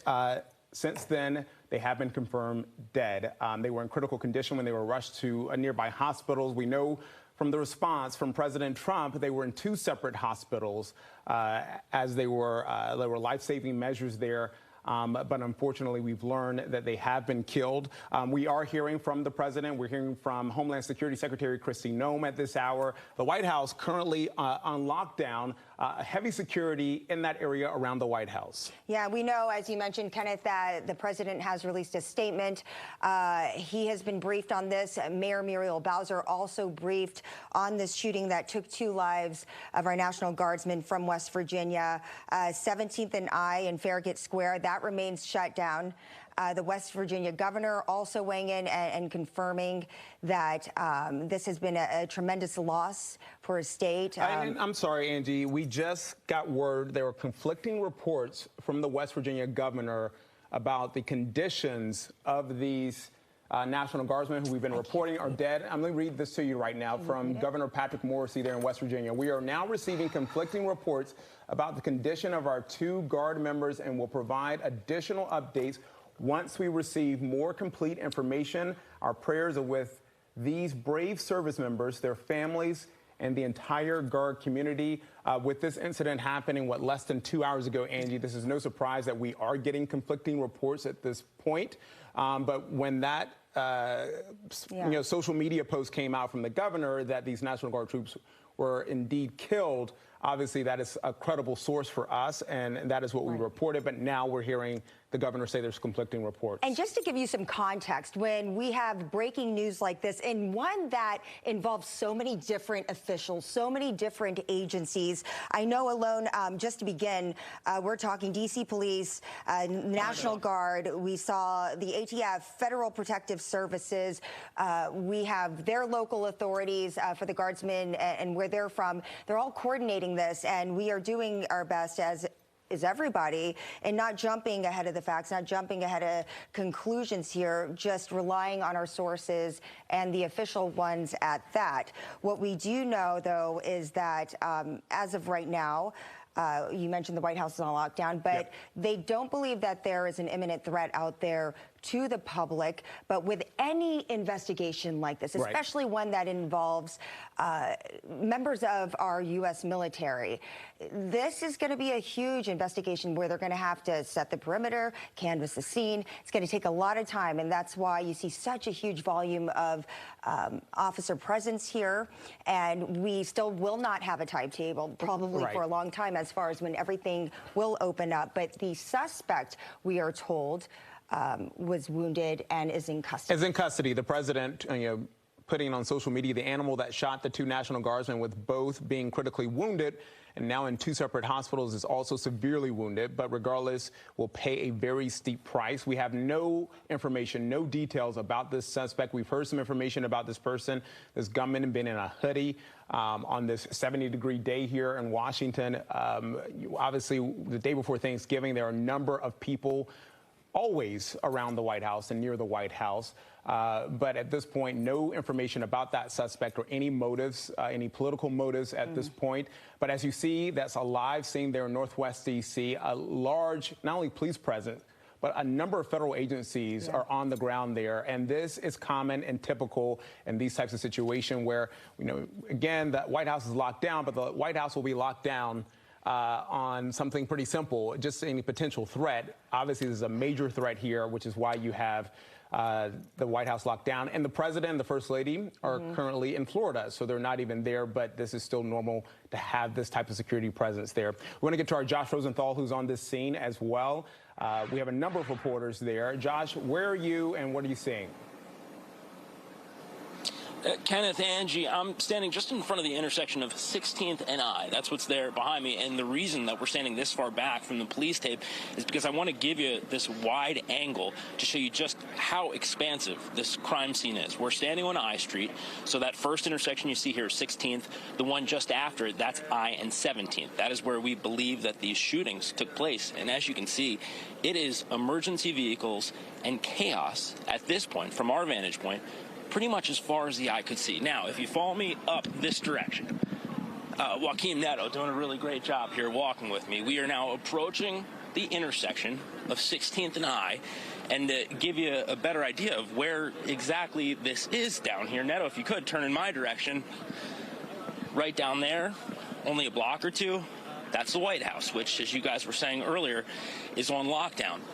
One thing about this, what appears to be a tragedy happening in this area, especially this time, right before Thanksgiving, you have a lot of people, tourists, walking all throughout here. We just spoke with a couple of people who said they were from Virginia, a little further out. They came here to D.C., they said, just to spend a nice night in the city ahead of the holidays, and they just so happened to walk by this crime scene and this apparent tragedy. They said they were devastated to see this, and person after person has said, in particular, this is tough to see and learn about just ahead of the holidays. Take a look over here in this direction, back to where we came from. You can see police vehicles, in some cases, still pulling up. That's D.C. police right there. If you keep going to your left, Neto, another police vehicle. And so, as this information trickles out, guys, about what exactly happened here, and the condition of various people involved, it is important to remember this is still very much an active crime scene. That police vehicle right there just had to tell people to get out of its way, and it sped down towards the White House. And right now, this is very much the scene. Here, if you look back in this direction, Neto, you can see these are just normal drivers, it would appear, who either parked there or driving by the area. They are trying to navigate this just as we are, just as tourists on foot are, and just as police are. Let's come on back here for 1 second with me.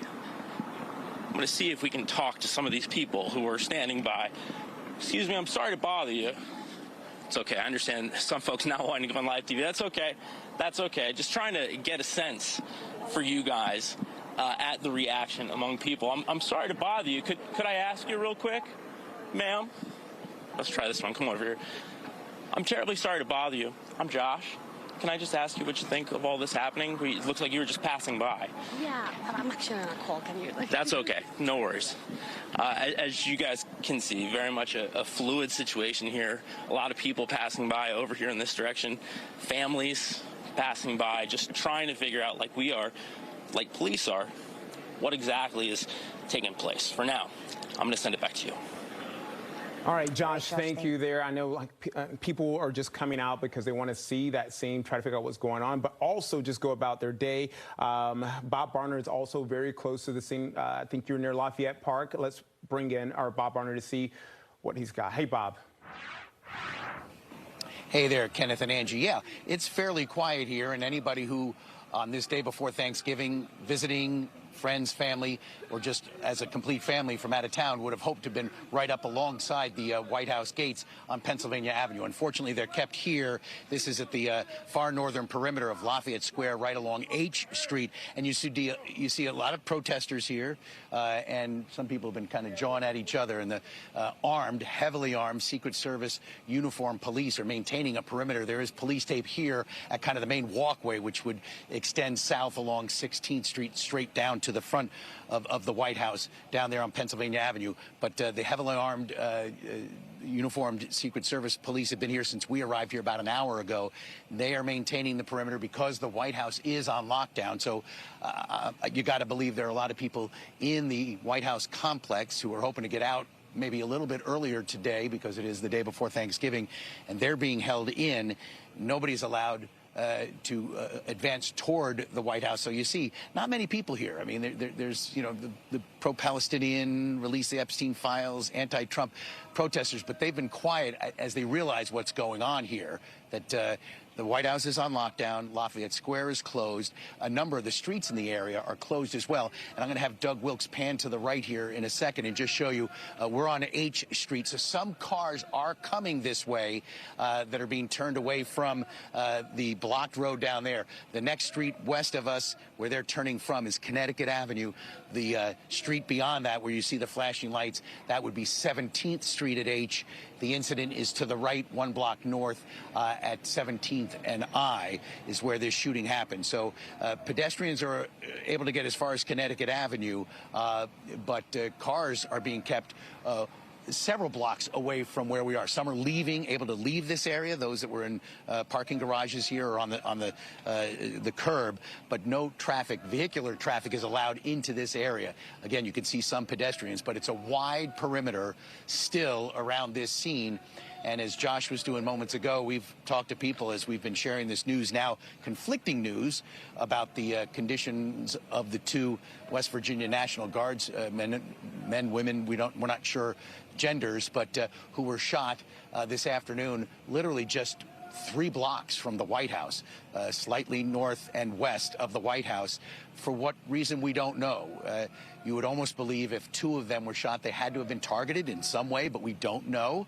And the gunman who allegedly shot at them, according to our law enforcement sources and even the president's tweet, has been wounded and is at the hospital as well. So it's just an odd scene here. Again, as I come back to the fact that you have a lot of people who are down here for the holiday and wanted to kind of take a look at the White House, and what they're finding is a major crime scene. I think during your last hit or so, you were talking to and delivering the news that we thought that these guardsmen had been killed. Again, conflicting reports at this point. The governor of West Virginia saying, hold up on that after he confirmed that both members were killed. But now he's saying that there are conflicting reports about the conditions of these 2 guard members. Are you hearing any reaction from the people on the street about these conflicting reports? Yeah, I think what the most the questions I'm getting from folks are what literally happened. Hi, folks, how you doing? Hi, where are you visiting from? Guatemala. Guatemala. Did you hear what happened down the street here? No. But you know the White House grounds are closed. Yes. 2 National Guardsmen. I don't know if in your visit here you've seen National Guard troops on the street. 2 of them have been shot just down the street. We don't know their conditions. Wow. What's your reaction to that? We don't know the scenario that led to them being shot, but there's a chance they didn't make it, but we're not 100% sure. Well, that's sad. I mean, especially around the holidays. I'm pretty sure they have family, and I don't think that's good. It's scary. Yeah, have you felt like, did you know what was going on, like that something was going on? We just heard, we was wondering what was going on. Yes. Yeah. By the demeanor of some folks, some were dancing and making videos. They didn't have any idea what was going on or didn't even ask. But it does seem fairly subdued here. And as you learn this, these were most certainly residents of another state who were away from their families here for Thanksgiving. Yes. That's sad. I guess we just got to pray for them so they can survive. We hope. Thank you very much, ma'am. Have a happy Thanksgiving. All right, guys, that's the latest here from just outside Lafayette Square. The White House remaining on lockdown at this hour. Okay. Bob, thank you so much for that. Part of our boots on the ground there fanned out across the scene where this terrible shooting happened. We now want to go to Rich Giordano. He is a law enforcement expert, former prosecutor, joining us today as these details start to leak out. We're still piecing all of this together, just like everybody else. What can you tell us as far as what this variety of law enforcement agencies that are working together, what they're doing at this point as they try to figure out what led up to this moment?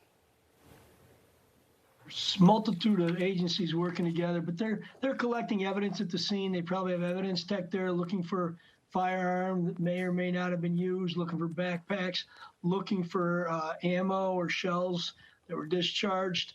It's still unfolding rapidly. Let's hope and pray that these individuals are still alive and it was just misinformation we all received. I think it's really interesting. Bob was just on, and I think just to pose, he said, have a happy Thanksgiving. And that's what today should be about. People heading home for Thanksgiving. This is brutally unfair when these unfold, especially to the guardsmen in West Virginia and their families. Their families are probably struggling to figure out who got shot. Are they alive? Are they not? But they probably haven't been able to identify or notify families, and especially with the conflicting reports. This is supposed to be a joyous time. The families were preparing for their guardsmen to come home shortly. They were told they're going to start sending them home. Instead, they may be preparing for long-term medical, or they may be preparing for funerals. I hope not. But I will tell you, from listening to what I've seen from all your witnesses so far, it was very quickly over, but rapidly over. Wendy, who was on last hour, said that the person had a hoodie on, leading me to believe that this may have very well been a targeted assassination or attempt, because a hoodie on, they didn't expect it. I think you should have somebody, some boots, your reporters, speak to some National Guard, find out what the rules of engagement are, because sometimes when they're dealing with the civilians, they're not allowed to have certain firearms. They're not allowed to engage unless certain things occur. And I just don't have that expertise, but I think that it makes a difference. But I just want to say that listening to this unfold, we got to hit the pause, because so much is happening. When they have the press conference, we'll get more information. Right. But remember, that's still preliminary. And I just want to say this. Remember, our National Guard in this country, we refer to them as weekend warriors. They get deployed for battles. They get deployed for war zones. But they're kids. A lot of them are 18, 19, 20, 21-year-olds. They could work at a Walmart or a grocery store, and then they're deployed. And if you're used to your training once a month, and you're used to your summer training, or to going overseas and guarding our facilities, I think to be tossed into cities to perform a law enforcement function adds stress to them and puts them in a more vulnerable spot. They're all heroes in my book, and I say, just remember, I hope it's not, but these could be young people, and I hope that they are not fatally injured, as was told to us in the past. Yeah, we pray that it's not the case and that they are still with us.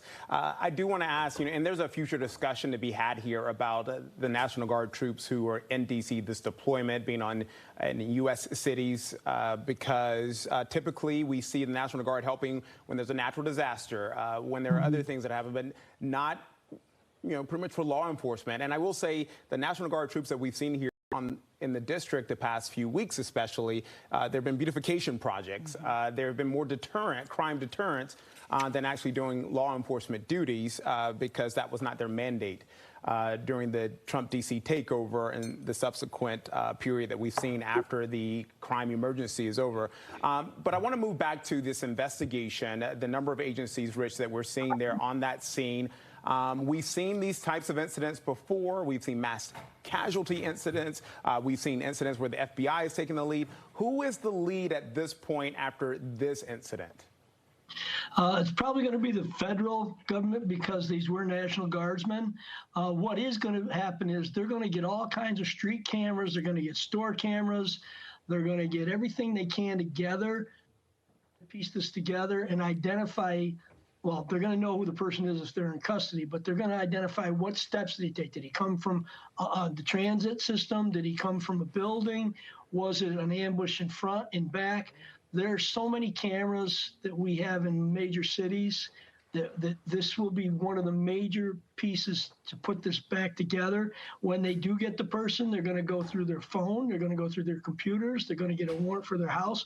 They'll be executing a search warrant on this house if they've identified the individual by 8 o'clock tonight is my bet. And right now they probably have law enforcement guarding the houses or the possible house of where this individual lives so that nobody can get in and tamper with anything. They'll then do forensics on that. They'll use the AI to locate and track where this person may have come from. You know, we've seen all kinds of bizarre incidents. We don't know. Unfortunately, there's so much heated rhetoric that comes across today. You don't know if these National Guardsmen were particularly targeted, or they interrupted a robbery, or they interrupted the individual with a firearm. I will tell you this. I have been with Fox News in Chicago, Los Angeles, and with you people in D.C., and everyone that interviews people on the street, they're happy to see another uniform and boots on the street, even if it's the National Guard. You know, it's another uniformed personnel that gives them more of a sense of common peace and deterrence for the criminals when they see law enforcement around. One thing about law enforcement and the National Guard, and I have to tell you this, you know, they condemn the police, they shoot bottle rockets at us, they call us, fry them up like bacon pigs, they ambush people, but they call 911, and the first thing law enforcement says to the dispatchers is, you know, where's your emergency? What do you need? We don't care what your race is.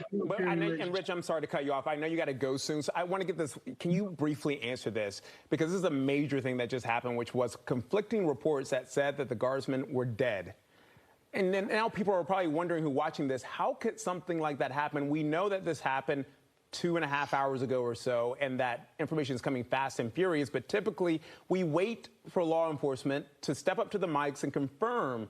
So how could something like this happen? Well, how it happens is you got EMTs, you got other law enforcement in there, you got medical personnel. Somebody says, doesn't look good, they're not going to make it. And by the time it gets to the front door, it's that they're dead. So it's like the kid when we were when we were kids. There's a game where you start with one person, go around a room, and it's end. And so there's so much information, and there's such a rush to try to get the information out to the public so they know what's going on. And that's how those mistakes happen. I said earlier, let's hit the pause when we were talking in the segment, the 3 o'clock hour. Yeah.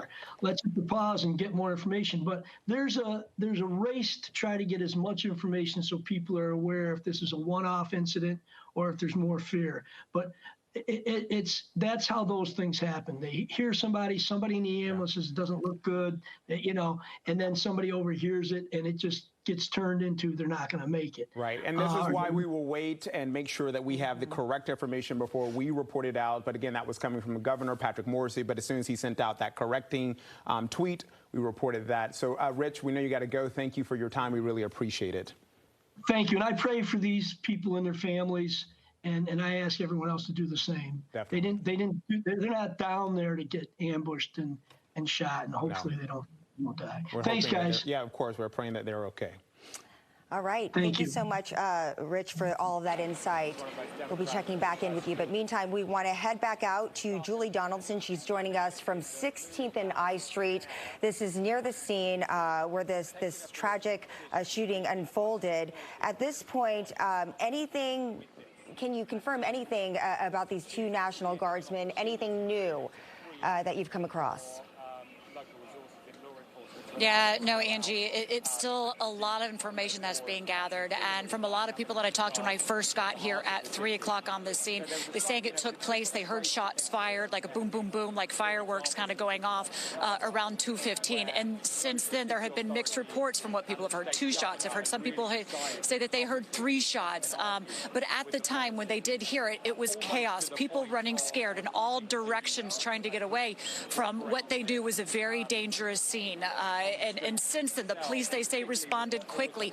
And this has been locked down. When we first got here, we were able to get up to 17th Street. But it wasn't long after that that the police wanted to be able to expand their active scene, active search, be able to push all the media back. And there's dozens of media here. And on top of that, there's a lot of people. This is the holidays. People are in Washington, D.C., visiting with family, coming up here to see the sights and the sounds. There's been a lot of pedestrian traffic. They pushed us quickly back to 16th Street. So that's where we are right now, 16th and I.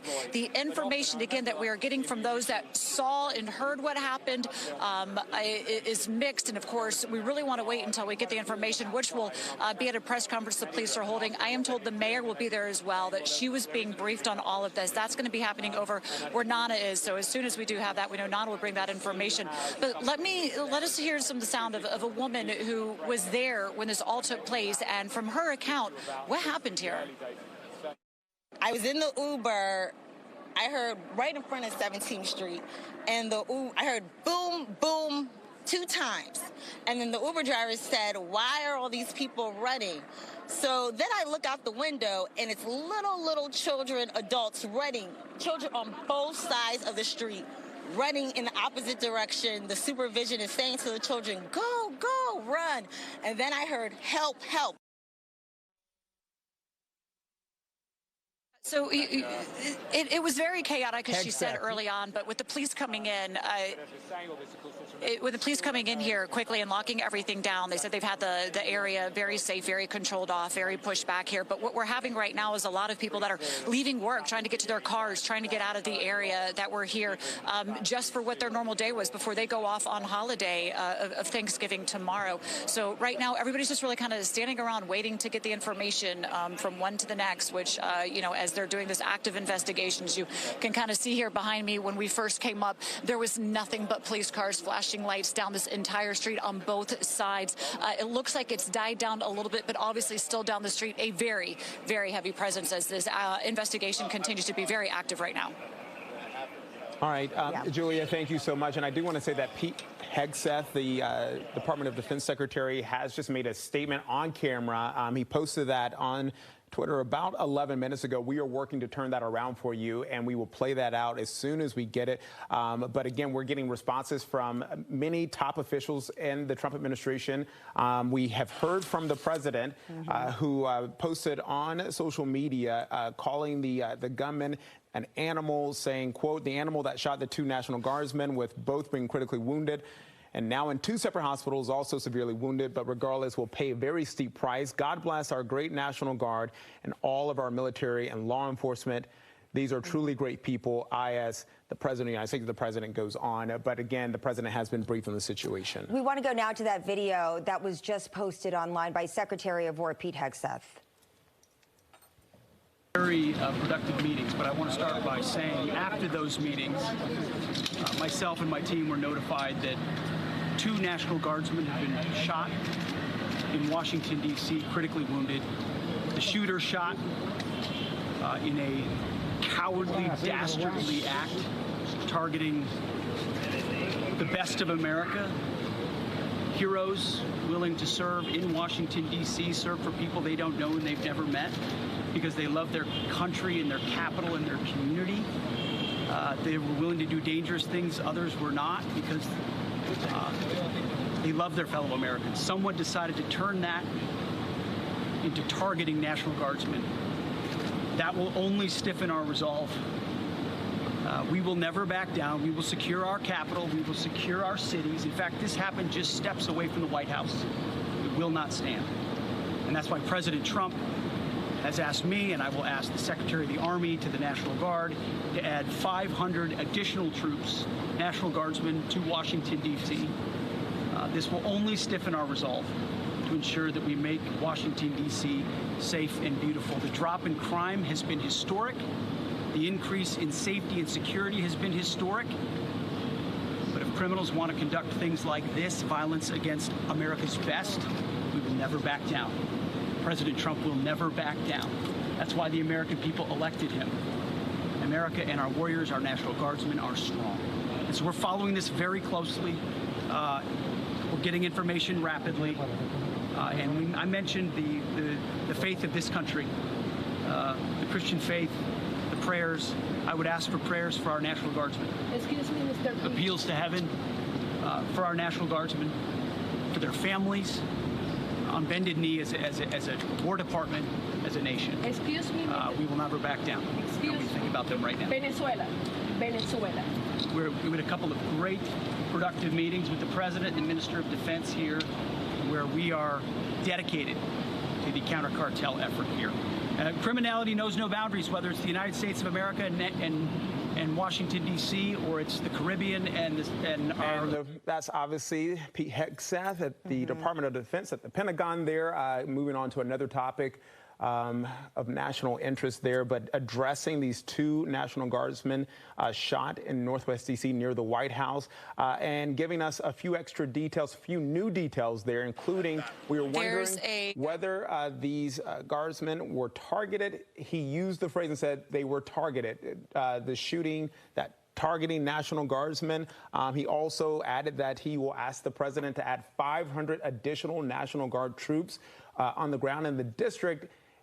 And obviously, we've been reporting for the past week or so that a judge had ruled that the deployment of these troops was illegal by the president. Yeah, I think it goes without saying, anybody who's been following this since the National Guard arrived here in Washington, D.C. during this takeover back in August, that this activation has not gone without controversy.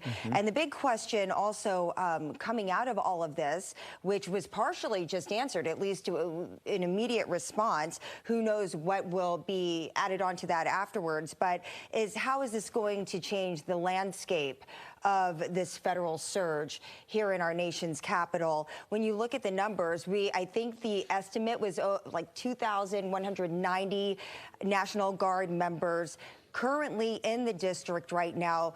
A lot of them from this area, but as we have seen, other states as well.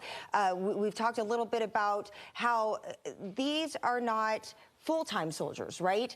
These are citizen soldiers. They have a whole nother life. They have a whole nother job, and it's only when they are called to action, called to serve, and in this case, serve the mission of the president in protecting not only the citizens, but the visitors of the city. They answer that call. And so as a result of that, we are now understand that we are going to see an influx. We are going to see Well, he says that he will put in the request to the president.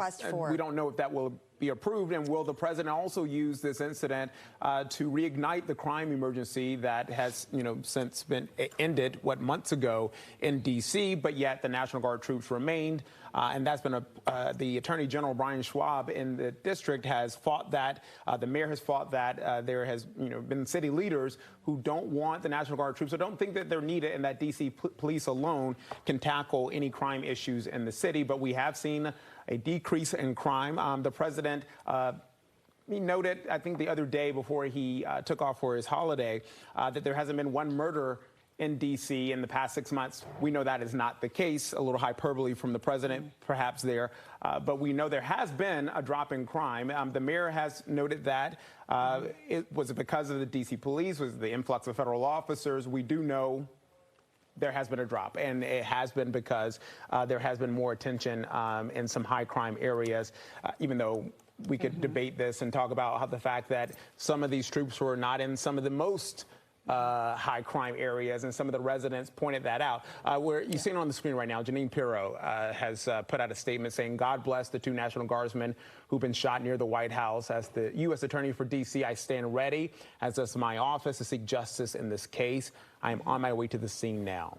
Yeah, the United States Attorney there offering her statement. I think it's important just to piggyback off what you said, Kenneth, quickly, is that National Guardsmen, or Guard members, they are not brought here to engage in policing, right? I mean, there was even controversy when they first arrived that they weren't armed, and there was a call, well, maybe they should have, they should be armed, but not called to use it, but just in case. And in this case, we know that preliminary reports say that there was an engagement of gunfire between these two individuals and the suspect, who is in custody right now.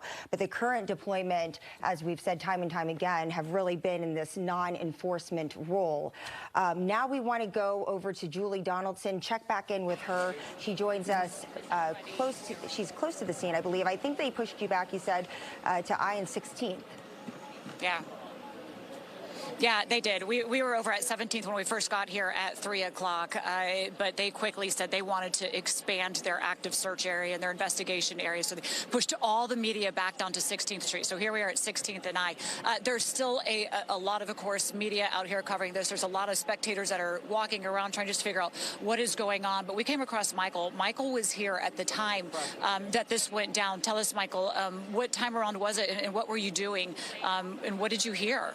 Well, it was the afternoon, and I was walking to lunch, and it got to 17th and I Street, and we heard gunshots. So we ran about 4 or 5 storefronts down I Street. Then we kind of thought maybe it was construction. Then we heard another round of gunshots, probably like 10 seconds later, maybe even less. So we ran a little bit further. Then, after that, like a minute after that, a lot of people thought it was construction. So, like a lot of security people are out in the street. So I went back to get my lunch and witnessed they had one person pinned down and yelling at him to stay down. And then there were 2 National Guards on the ground. One, it looked like they were trying to resuscitate. And then there were a couple of National Guard that were hugging each other that were obviously very upset about what had happened. What kind of emotions are you going through as you're witnessing this? Well, I mean, there's a little bit of adrenaline and, at one point even disbelief, it was a little bit surreal. You see this stuff on TV, you don't expect to witness it yourself. The man that they had pinned down, I wouldn't want to subject that it was a man, but the person that they had pinned down, do you know what they were wearing? Can you describe them at all? Yeah, like I said, I took some photos. I'd have to zoom in. I do know that it looked like there were 2 people pinning him down. One man may have been a civilian. He was wearing a black hat and had a beard. And then it looked like there was another National Guard perhaps pinning him as well. And there was a lot of broken glass from the bus stop on the scene as well. Broken glass bus stop. Why was there broken glass there? I'm guessing from the gunshots, because it wasn't broken before that. And you said there were 2 different rounds of it. Do you know about approximately how many shots did you hear? I mean, it kind of sounded like 5 or 6 in each round. When we went back, we didn't think anything was going on because there was just 1 police car there. How long before it became a heavier police presence? It took like a couple more minutes for some more police to show up, and then probably about 5 minutes later, a rush of police came. That's when, the police were armed. That's when the EMTs showed up, and then they started to push us back from 17th and I Street across the street from. Did you talk to me, please, on just kind of what you saw and what you witnessed it all here? No, I mean, they had me go back inside my place of business. Didn't want to let us out for a little bit of time. So, we were in there for maybe an hour and a half or 2 before we were able to get out. All right, they want to be cautious, put you in lockdown. Michael, thank you so much. I'm sorry you had to go through this, but we appreciate you sharing your perspective and what you saw here today. Okay. All right. Again, there's a lot of people that were working here that were trying to get their way out. There still are trying to clear cars out from this area. We have been pushed back to 16th. They're trying to make sure that the area does remain open, as it is a safe area at the moment, but they want to remain open as they continue their investigation. Kenneth and Angie.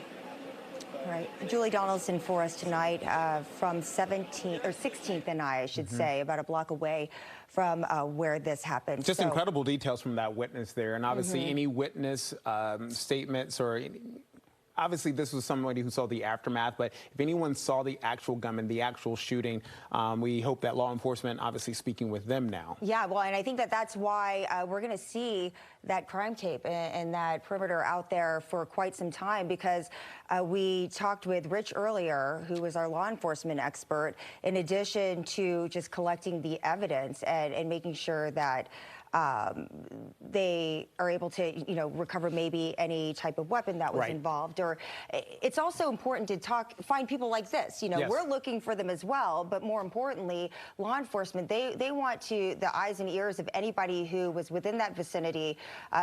This guy, he thought it was construction, right? I mean, people heard, they saw things, and so that's going to be more important than ever in determining what are really the unanswered questions right now, which might take days, might take weeks, might take months or years. We might never know.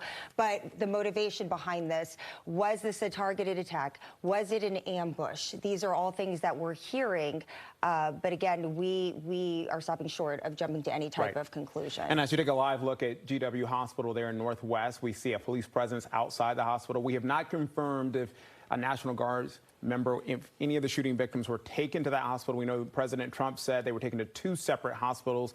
This is the closest hospital to the scene, and we typically see police officers outside the emergency rooms because they handle all types of situations, but we've seen what appears to be a more increased police presence there outside the hospital. Well, we also had reports, too, that the suspected gunman was injured and was hurt and wounded as well. So, I mean, that might be the case as well.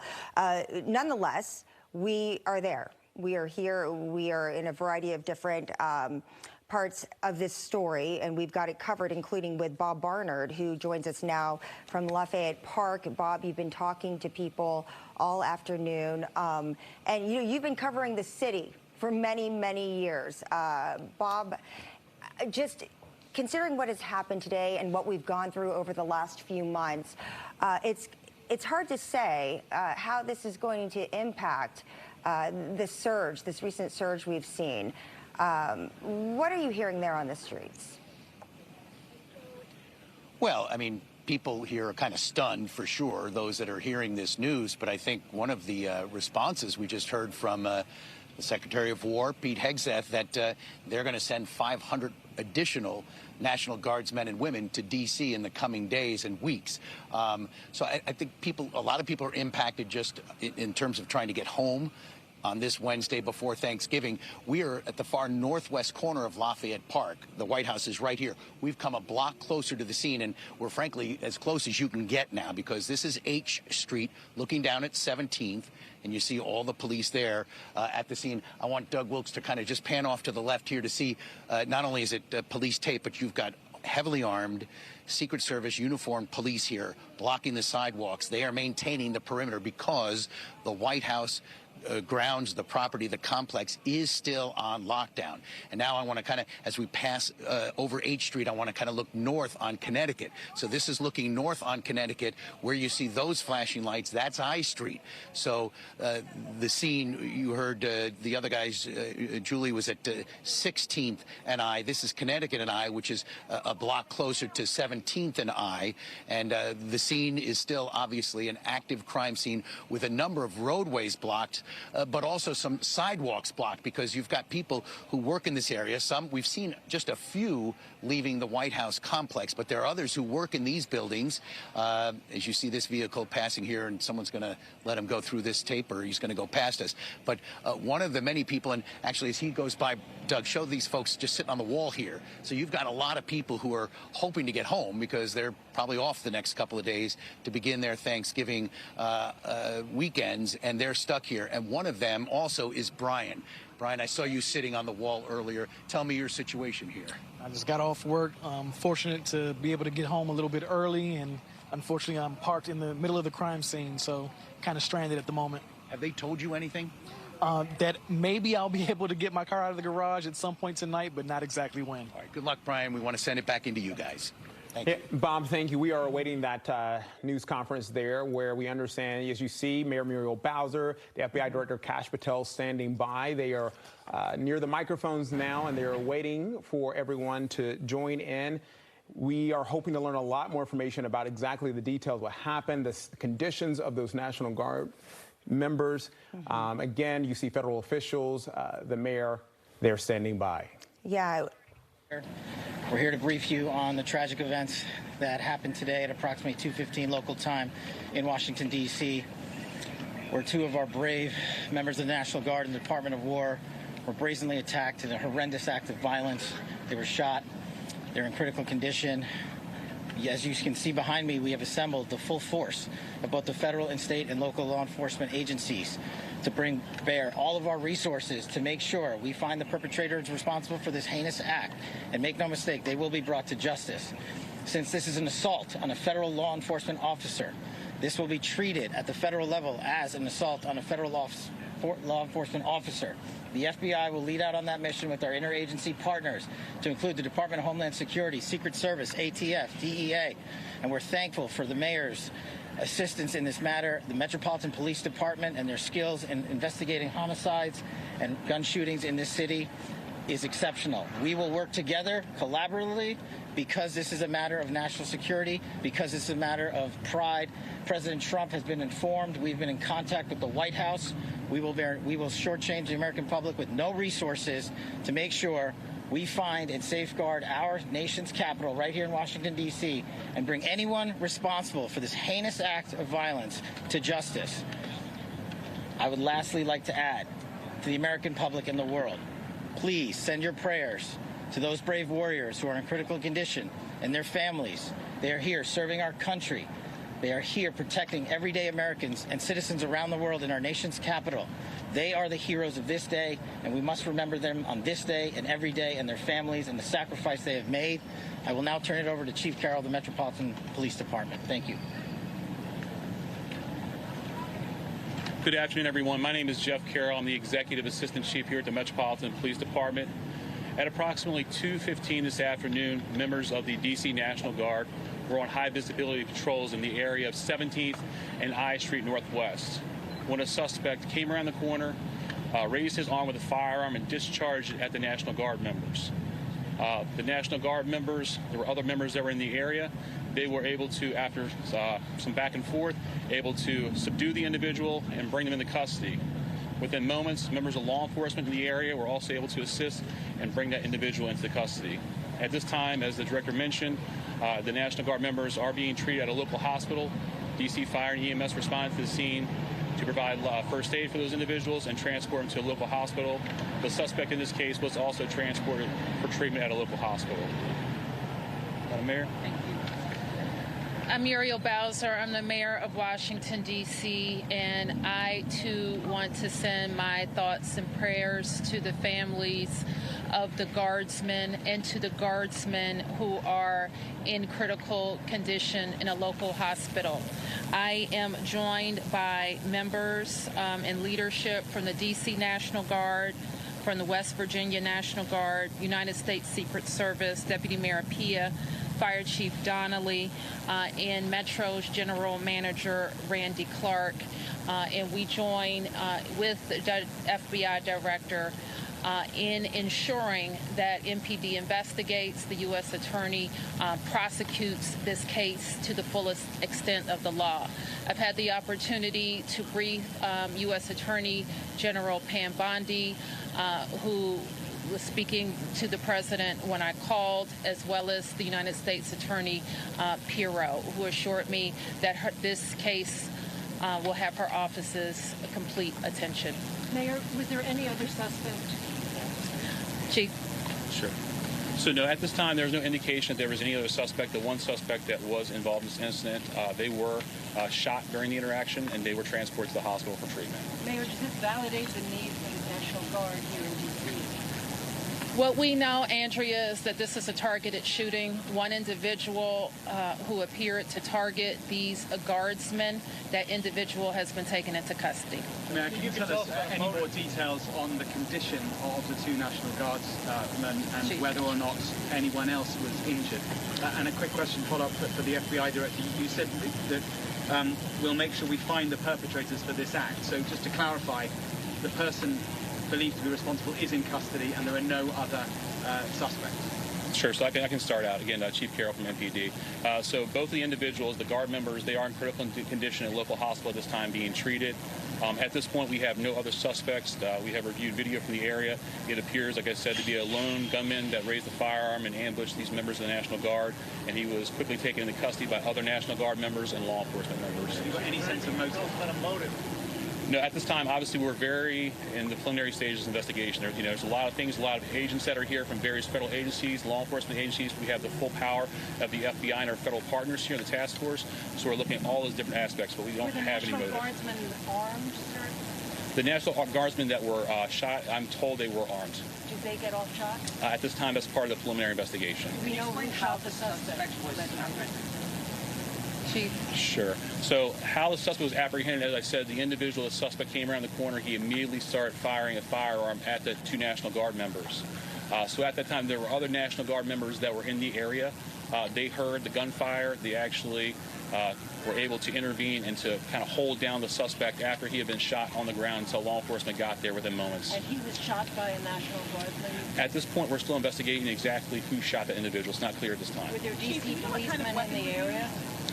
We don't know what kind of weapon. There was D.C. police. It happened right in front of the Metro, although there is no indication that the perpetrator was on the Metro. So there's Metro Transit Police in the area, and obviously being on 17th Street by the White House, Uniform Division of Secret Service were in the immediate area as well. We're going to be able to take a couple more. Have you been able to question the suspect, or is his condition so severe that you haven't been able to have a conversation? Sure. Again, so as I said, we're very preliminary in the investigation, so we're looking into all aspects of who the individual is, his connections. At this time, he's still in the hospital receiving treatment. And I would just like, hang on, I would just like to add, the reason that this suspect is in custody is because of the bravery of the men and women of the National Guard who responded due to their extensive training to secure American lives today. There was not any further injury and any further shooting. We should highlight the fact that the men and women of law enforcement, the interagency, the Department of War, and the National Guard executed their training with great precision today and prevented an even greater tragedy from befalling us. These National Guardsmen are heroes, and we must pray for their safety and their speedy recovery. And as the chief said, we are in the preliminary stages of this investigation. We will run down every single lead, every piece of evidence.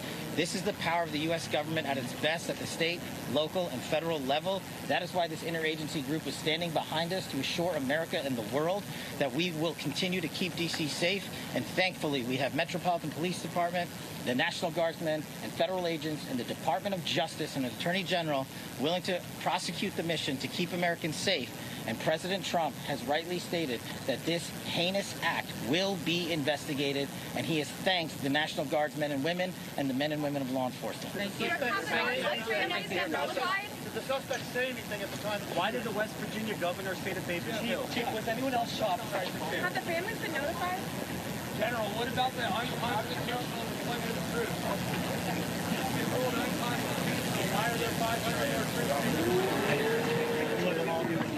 All right, we were just listening to FBI Director Mayor Bowser, the chief there from MPD, giving us an update on this horrific situation that has played out in the streets of D.C. We're getting some new information about these two guardsmen that were shot earlier today around 2 o'clock, just about a block from the White House. Today, we are learning, in fact, this was a targeted attack where the suspect apparently comes around the corner and starts shooting at the National Guard officers. Other guardsmen get involved. They eventually pin that suspect to the ground. That suspect was injured. Two of the National Guardsmen critically injured, rushed to local hospitals.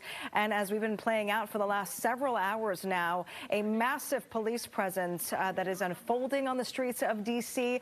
Also, we heard today from Kash Patel that this is going to be, of course, a federal case. The FBI taking the lead on this, as many agencies are now involved in this investigation. And Mayor Bowser saying she has been in contact with Attorney General Pam Bondi, as well as U.S. D.C. Attorney for the District of Columbia, Jeanine Pirro, and that this person will be prosecuted to the fullest extent of the law. We, again, want to reiterate, contrary to what was reported earlier by the governor of West Virginia, the two guard members from West Virginia are in critical condition right now at local hospitals here in D.C. The shooter was also injured, was shot in the altercation of when he was getting pinned down. So again, we're hearing from FBI Director Kash Patel and Mayor Muriel Bowser, as well as MPD Chief, that the suspect came around the corner and seemed to target these two guard members who were on high visibility patrol, as they have been doing for the last several months here in D.C. You have seen them all over the streets of D.C. At one point, their number as high as over 2,000. We know those numbers were going to start dwindling after December 11th. But this happening on Thanksgiving Eve. We know those two guard members are from West Virginia. They were not home for the Thanksgiving holiday, and right now in critical condition. Yeah, let's get over to Nana St. Tabozu. She was at the press conference that just wrapped just a moment ago. Nana, what are you hearing? What was kind of the takeaways for you today? You know, there's still a lot of questions, but we did get a lot of clarification, especially on those two National Guard members. We know that they were taken to an area hospital and they're currently in critical condition. So we got that clarification. We're also learning more about the suspect. We're told that the National Guard members, they were kind of doing that high visibility patrol. If you're familiar with this area, the past couple of months, you see them walking in groups of 3, 4, sometimes 5 or 6. And then we're told the suspect comes around a corner with a weapon. We don't know what kind of weapon was used, and opened fire, basically striking two National Guard members. Now, because there's groups of these members, we're told at least one of them also pulled out their weapon, because we know that they are armed, and fired at the suspect, who was also taken to a nearby hospital. Just a lot that we're taking in right now. But again, I think the biggest thing that came from that is the condition of these National Guard members. Mayor Bowser was here. She said she had a chance to brief Attorney General Pam Bondi, who was actually speaking with the president at the time of her call. Right now, FBI Director Kash Patel was also here, and he made it clear that you can't do this, and the suspect or whoever else was involved, they will be held accountable to the highest extent of the law. A number of questions here. Was it targeted? Was there a bigger group? Do we know why this happened? The motive? A lot of those questions we don't have the answers to. A lot developing out here. Different moving parts. This is a number of questions here. Was it targeted? Was there a bigger group? Do we know why?